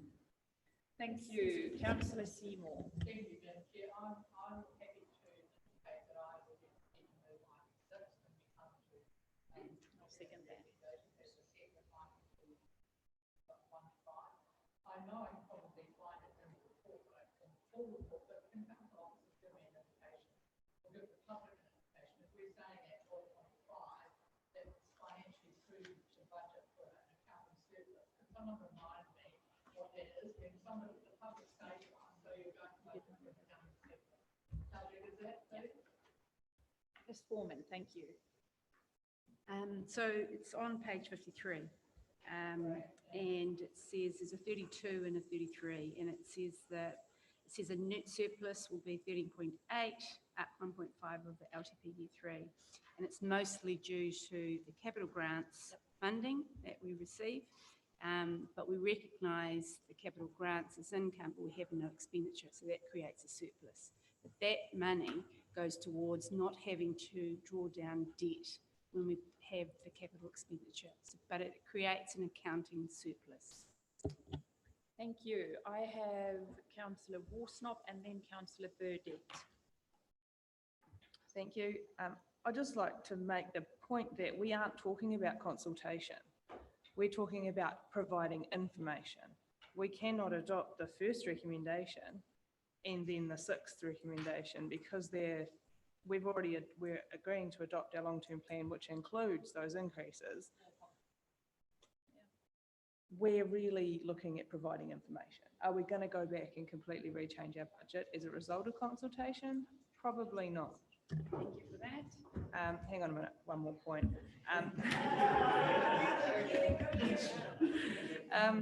This really should have been done in the first instance. If we obviously didn't cover off all our bases early on, and I just want to note that it's a bad habit to get into because it looks messy, it feels messy, and it is perceived probably by those who will be being informed or consulted as being after the fact. So I support it. I will vote in favour, but it doesn't feel very tidy to me. Thank you. CEO, do you want to respond? Yep, so through your worship, in terms of the recommendation, so this is your draft annual plan estimates. Annually in February, you receive a standard report which outlines what you'll be looking at as potential rates increases. Following that also comes an assessment of significance and materiality, and that report outlines whether we need a consultation document or not. So it's partway through the process. You're actually not adopting your annual plan until June. So this part is around, these is roughly what we're looking at. We're recommending a consultation document will go out for consultation, and so you'll have a paper at Sustainable Tairāwhiti, which would outline what those key dates were and what our consultation approach is.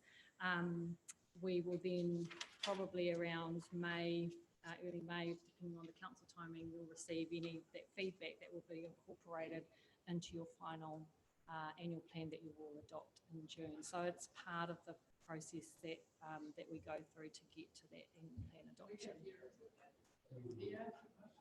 Yes. Yes, it can.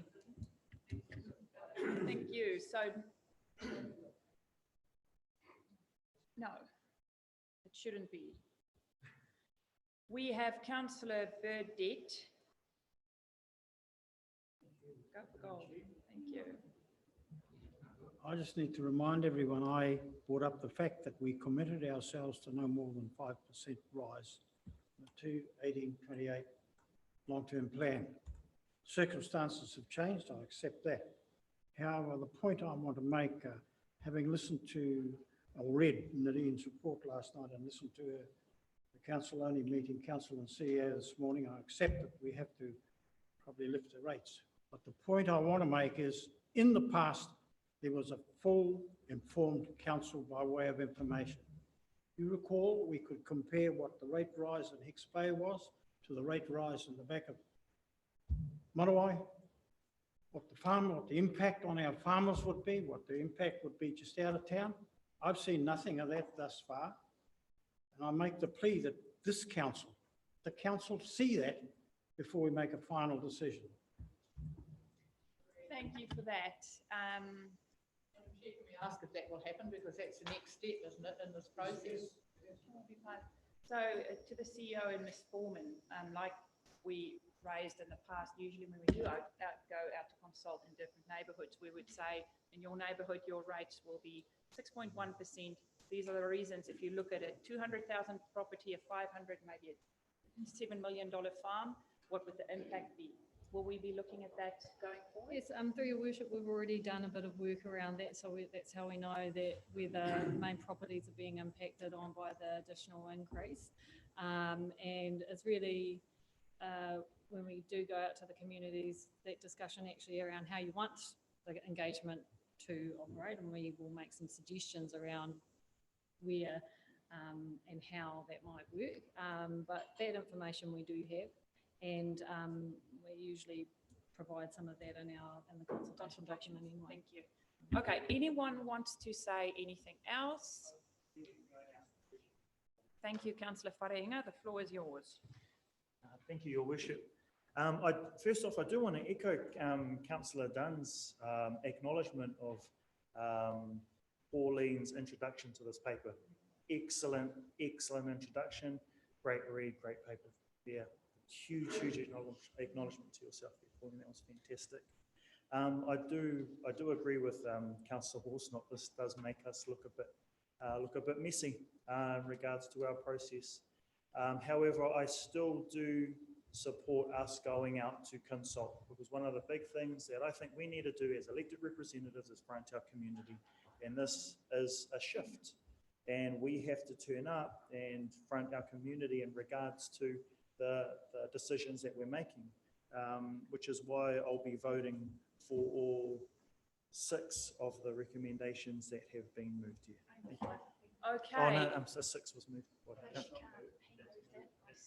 No, you can make Yeah, an but amendment, you it's in have the standing moved- orders. So you have moved 1 to 5, and she moved 6, and I seconded 6. So we will put your motion to the. Yeah, and we will. Any more discussion? No, we're talking about the whole paper. If anyone, I want everyone to feel they've had their time to say something, and now is your time. Councillor Akua-Brown. Thank you, Madam Chair. I just appreciate that when we talk about the terms of us getting from A to B, in my framework of mindset, I'm thinking that we are doing council business as far as they're tidying it up so that people don't feel that we're in a little messy state here. I would like the public to feel absolutely confident in us and our deliberations and dialogue, that this is part of the process to get to that draft and all the, the finalisations for our annuals and long-term plan speaks. So this is what we do. We have to go back, we have to go forward, we have to do a little dance. We just, in the framework of what we know we get in and what goes out. I love what Councillor Burdett, his distinguished nature of behoving us, to find out the impacts. And that's what people want to know. How will this impact me? And we just need to have a stronger messaging of saying that what's good for us all in the mess comes out in the wash at some point. So I think people get a little bit confused when we are talking about how we're feeling in the mess of it. It's the business of council, and we work our way towards the best outcome for the region. That's the whole point of this. And so I just know it would be good for people to know what impact it will have on them, and for us to be able to reiterate that out there to our people. Kia ora. Councillor Dunn. I want to speak against the additional recommendation for several reasons. The reason we ended up in this position is because we had a timing problem. The reason I do not like the language of fast tracked. We're not fast tracking anything. We're actually just trying to meet our resource consent timeframe. You're referring to the wastewater. Yes, that's what this recommendation is about. The additional one? No, it's to go out and consult with our community. So it's not just specifically the No. wastewater treatment plant? Have you read this? Yeah, I did. No, I Yeah. didn't. Okay, It's in the Councillor rubbish Dunn, bin. I'll move So- on anyway. So anyway, I want to say in terms of the wastewater project, I thought it was specifically in regard to that, but you're talking about recommendations 1 to 5. I'm going to give everyone 30 seconds to read this piece of paper, which I referred to at the beginning of Okay, this vote. okay, right. All I will say then is that we are not fast tracking anything. Thank you for that. We are meeting our resource consent timeframe because we had a mistiming of the dates in our long-term you. plan. Thank you. And there is a risk associated with taking this step too, so please be aware of that. Thank you for that, Councillor Dunn. Okay, Councillor Seymour.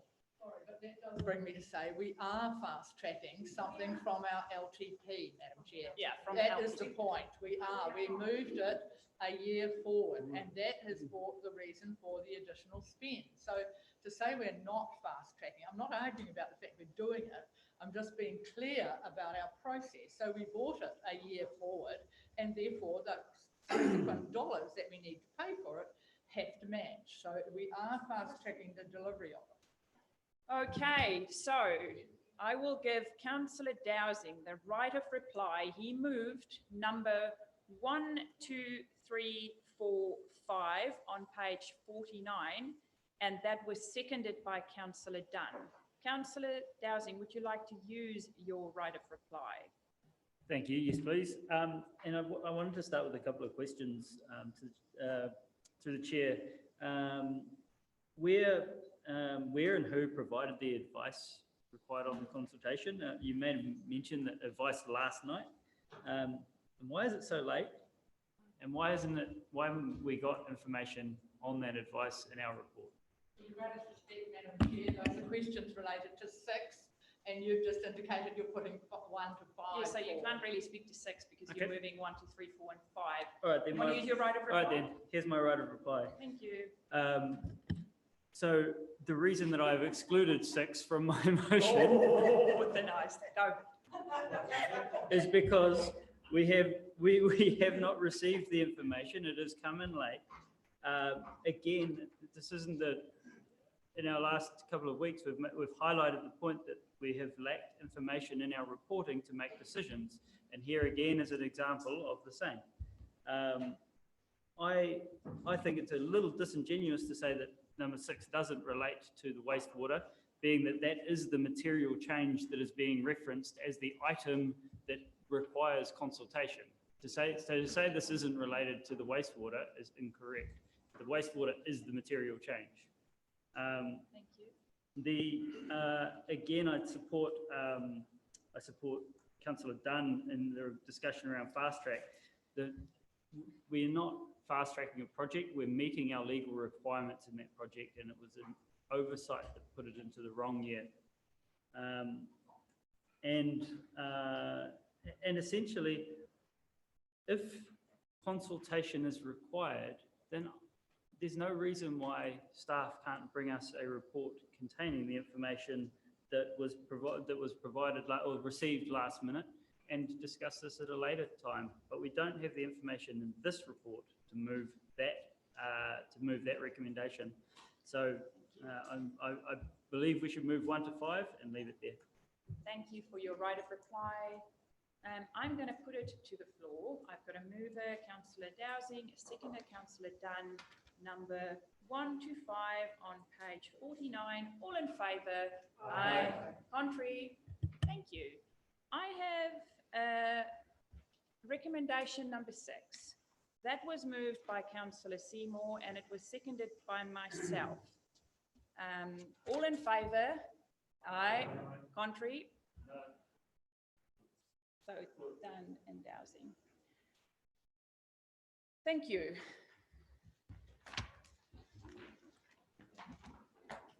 So councillors, thank you, Ms. Foreman, for the information and advice. We now move on to our Chief Executive's report, which is on page 62. It starts on page 64. And there's it is page 64, beautiful. So this is quite a chunky piece of information dense report. I invite councillors, would you like to highlight a few issues or are you open? Oh, just to draw your attention to the sheer number of legislative reforms that we're undergoing and that will impact on us from a regulatory perspective, our regional council function and our TLA function. So things are changing in our sector, and the pressure that we will come under financially and resourcing wise will be immense. And it's something that all councils are facing nationally. Thank you. So I'm opening up the floor. I know you might have questions around several items. So if you've got a few questions, but thank you. It's a very thorough report.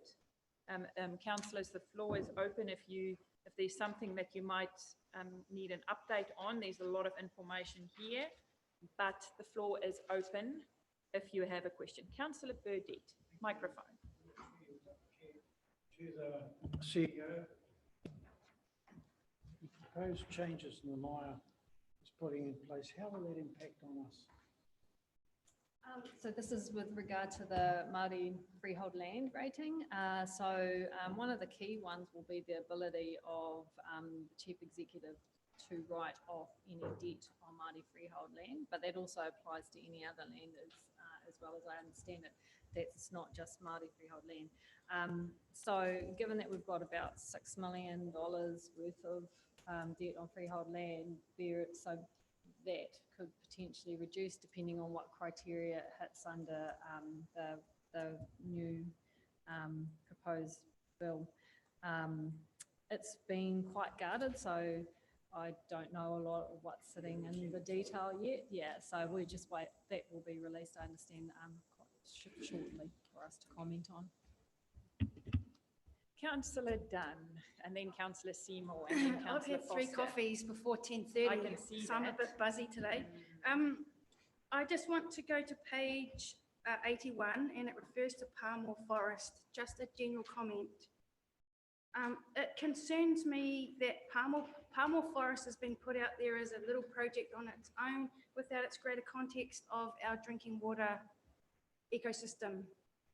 Do we have any desire going forward to be dealing with this as our drinking water ecosystem catchment rather than just Palmore on its own? I understand that part is being reforested, but it's in a bigger context of Wainake, et cetera, et cetera. Mr. White, thank you. Through your worship, I don't think that fact is lost on the project that I'm managing. The contextual nature of Palmore has been explained in reports and in the project planning that is being developed. The specific work we're doing around restoration is in Palmore Forest, but it's always been associated with the other water catchment area around it. True to that then, going forward, are we going to start talking about it in that nature, or are we going to keep keeping in a little silo as Palmore?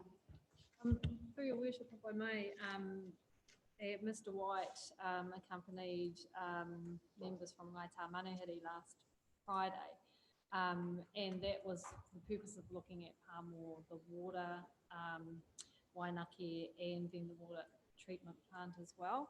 And that's certainly part of the holistic discussions that are happening there. And as we enter into our co-management relationship around that area, that will be definitely front of mind for us.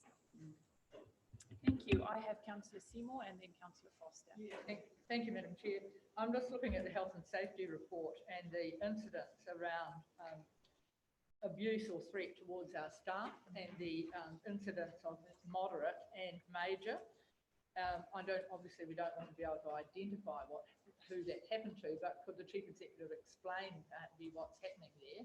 And can I suggest, because we have asked about to be continually reported, rather than rolling 12 months, which never tells you whether one quarter is getting better or not, can it be reported on a quarterly basis, but just in the way the spreadsheet's prepared? Because then we've got an idea of when, which quarter had worse events, or if it's getting better or worse, whereas a rolling 12 months only captures the numbers. So can we just understand, and what are we able to do? I know our staff have body cameras and etc., but that does seem quite significant. 3 moderate and 2 major incidents of abuse or threat. So through your worship, the incidences that some of our staff are exposed to on a daily basis can range from any type of verbal abuse to almost physical abuse. In terms of the near misses, I'd have to probably dig deep into what was sitting down in there, because it could also be like an accident in the workplace. Yeah. The abuse. Yeah.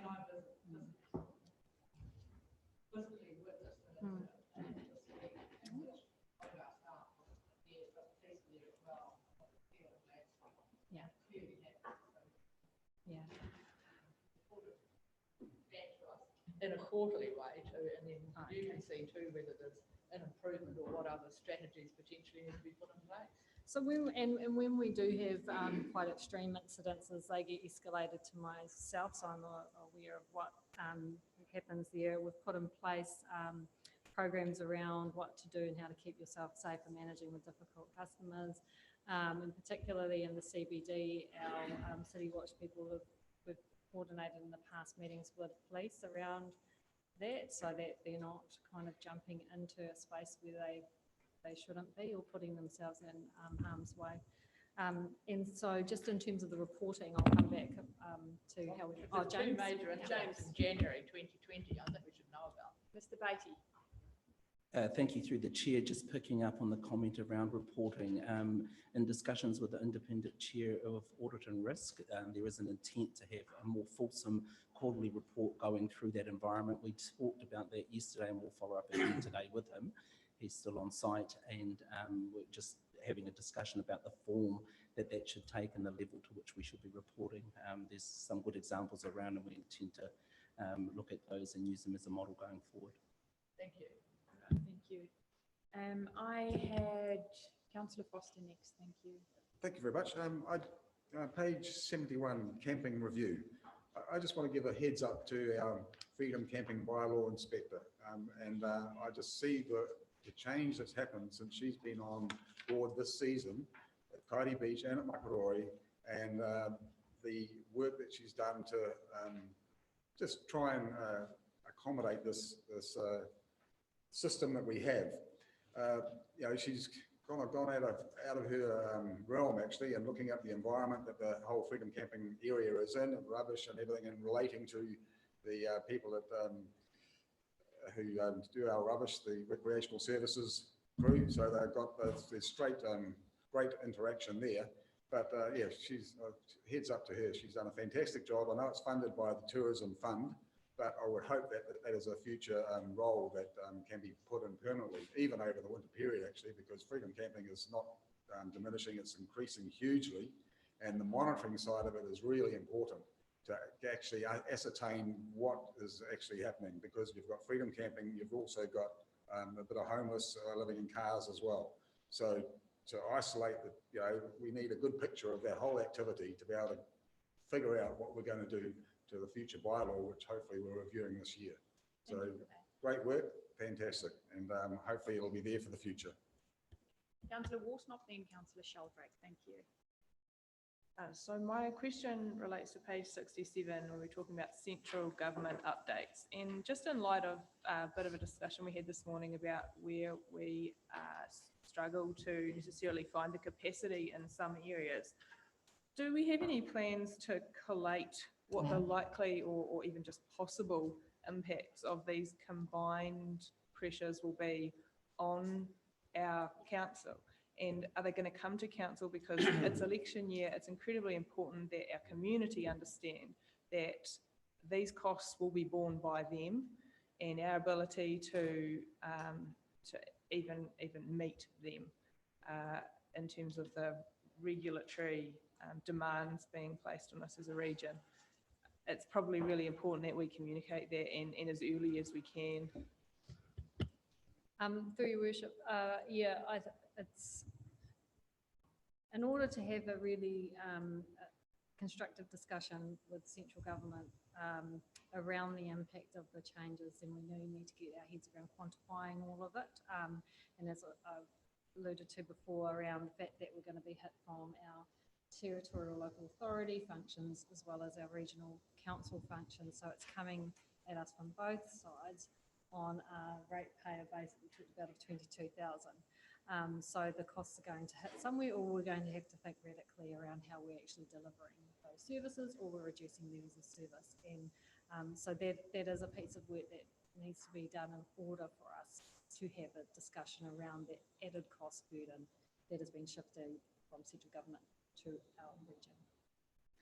Just anyone else wants to speak? Otherwise, I'll get, okay, Councillor Sheldrake, Akwata Brown, and then Councillor Seymour. Thank you. Just on 79 community facilities, I notice ongoing engagement with sports codes is taking place via Sport Gisborne Tairāwhiti. These sessions aim to support community development. I'm interested in the last sentence here. It'll be essential to engage with iwi and hapu mana groups in the next stages of planning.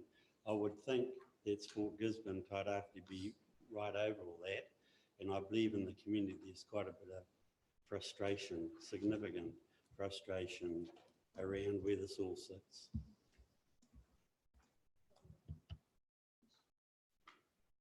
Just make sure, yeah. The question is, I understand there's a lot of frustration about where this all sits, the process, and I'm just interested that it states that the lead organisation is Sport Gisborne Tairāwhiti, but the last sentence is, it will be essential to engage with iwi. Well, surely iwi across most sports in this community anyway.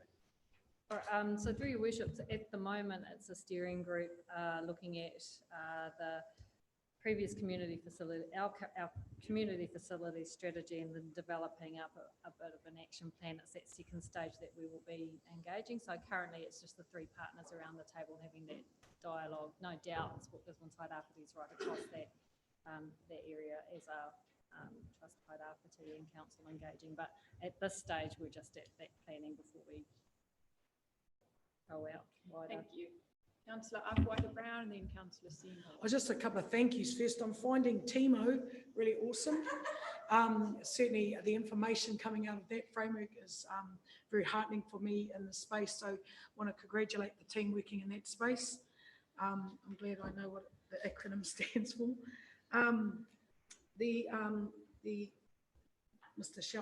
Councillor Sheldrick just raised that in respect to the facility, I'm wanting to ask how much young people involved in or questioned or part of conversations around infrastructure needs in region. I see playgrounds often get highlighted, and I appreciate that playgrounds meet a requirement and need of our region's little peeps. But there's spaces that are still, I guess, sports codes are there, etc. But I'm just thinking about function forward, our young people and their role in giving ideas and the mechanism we've got in play now as our youth council to add value to that space. But Councillor Dunn and I were having a conversation over morning tea about getting close to the people that we actually can impact us in decision making, hearing from their voice at their levels, their grassroots, hemp roots or flax roots, depending on what roots they hold to. But just being really cognizant of a young people populace in our region who are 15 and up maybe, but as far as parks, reserves, etc. So wanting to know, is that a specific measure? Because I was thinking about it the other day. Council did a great job with a park that I was part of, and I wonder if we get enough data back to see who's using it, what growth and development has happened in those spaces, to get some good stats around use of spaces we make. So that was one query I had. And then with regard to wellness that Councillor Seymour raised, I note that you had personnel management doing a embedding excellence course. And I just wanted to ask, in our embedding excellence, wellness, mindfulness, care of mental well-being, is that part of that framework too? Because just really aware that people are stresses are still in the world of it all. So as a council collaborative of caring for our staff, management, those who interact in this space, is that part of it? Wellness, mindfulness. So those are my two questions. Kia ora. Thank you. Okay, so through your worship, if I got question one right, it's about the youth involvement. And so you will be aware that we've just appointed the youth reps for council. They will be vital to informing our work at council, and there'll be more engagement in the facility strategy with youth as we go forward in the planning phase of that. That responds to that one. The embedding excellence, yes. So we had delivered a comprehensive plan which did focus on not just only kind of the health and safety physical aspects, but the emotional well-being aspects. So part of that was around mindfulness. So we had sessions on mindfulness, neuroplasticity. We have engaged with Southern Cross, who provide wellness support, and we have a wellness app for staff to kind of keep to. So yeah, that's very much embedded in our program. Thank you, Madam CEO. I appreciate that. It's just me thinking in these spaces. But with regard to the young'uns, I'm just thinking about how inclusive are we? In respect to, I appreciate we get these great young people vying for the seats at the table for it. But I'm looking at how well do we engage with our gang youth? How well do we engage with those who are vulnerable in spaces? Because they have some great solution and ideas. And I just would be really, really advocating for them, the wider stretch of those voices, because I have found in previous, there's been some perhaps margins not quite, in the mix, so to speak. So just reminding people about our whole region story. Thank you. I have Councillor Seymour and then Councillor Faulkner. Thank you. Mine is really quick. All this material around sexual governance, not just on Gisborne District Council, but on local government across New Zealand. So, I mean, we're in a new triennium, but I just want to double check that the chief executive at our chief executive forums and the mayor at RSG and other local government forums, that collectively you raise those issues. So LGNZ is also another mechanism for taking back the burden that is put upon local government by central government ideas. So can you just quickly tell us if that's happening?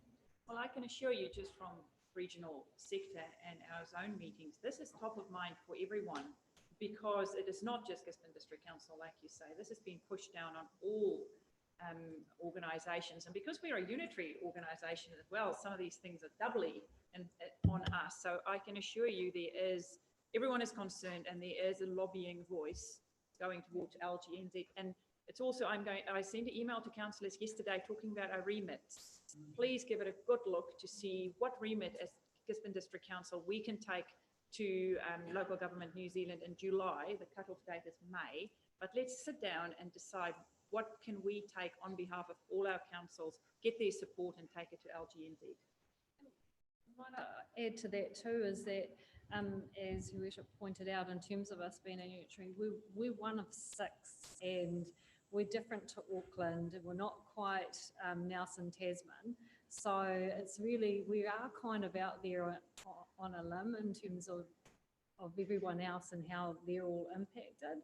And so it is, to Councillor Wilson's point, it is really important around being able to quantify this impact, because it is going to be huge for Tairāwhiti, and it does require us to think about further sharing services, especially when we think about the Three Waters bill and what that might mean for us having to provide potable water to townships and the additional cost that comes with that. So it's about whether we're looking at more shared services, unlocking capital within our current institutions, or reducing our levels of service. Thank you. Yeah. Councillor Faulkner. Thank you, Your Worship. I've just picked up on one of the findings to come out of the Local Government Funding and Financing final report. And it says there, significant scope exists for councils to make better use of the current funding tools, improve their performance, productivity and decision-making to help relieve funding pressures.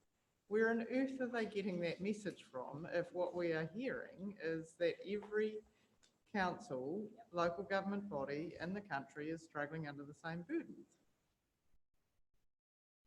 Yeah, I think that's one of the things that they came away with, recognising that the cost burden is shifting from central to local, but they also see that rating is still a good mechanism for supporting the services that the community wants. And this has been, like, as I understand, the 7th review that the Productivity Commission has done. It's almost like on local government and funding and financing. So whether or not the recommendations from this get any, there, yes, yes. I think my point is not, sorry, it's not so much that rating is the correct model for accounting funding, it's actually suggesting that we're not, as a council, doing a particularly good job of. I do think so. Yeah, and then there are some councils that they could point to that may not do that well. Thank you, councillors. Do I have...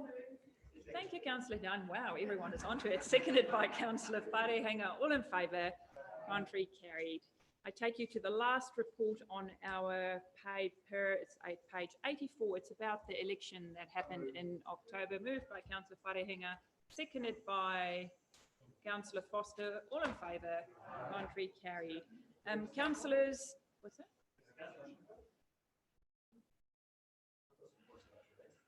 Thank you. Any discussion on the paper on page 84? I pick you, Tony. Use your microphone. Thank you. So I note on page 85, the next steps are noted there. And in respect to next steps from my perspective on democracy and Tairāwhiti, I would wonder why we're not looking at increasing voter participation as next steps, referencing that back to empowering Māori as part of our spatial plan, next step might be looking at postal voting versus electronic voting. Next step might include the kaupapa of community boards versus rural wards that I understand is to come back within this triennium potentially. So when I see the next steps on this take adjust, or this kaupapa adjust those two steps, I think it's a little short from my perspective. Noted, thank you. Noted, yes. Councillor Dowsing, Councillor Akuhata-Brown, Councillor Thank- Seymour. Thank you, yes, and in support of Tony, I'd like to see the mention of the community ward structure and review that we determined we would address again. But also, I don't feel like we've given Māori wards enough of a definitive look in the past. I don't feel confident in my own knowledge of how that would function in our region. And so I feel like we could definitely have more emphasis on the information around that when we do come to make that decision. Thank you. Councillor Akuhata-Brown.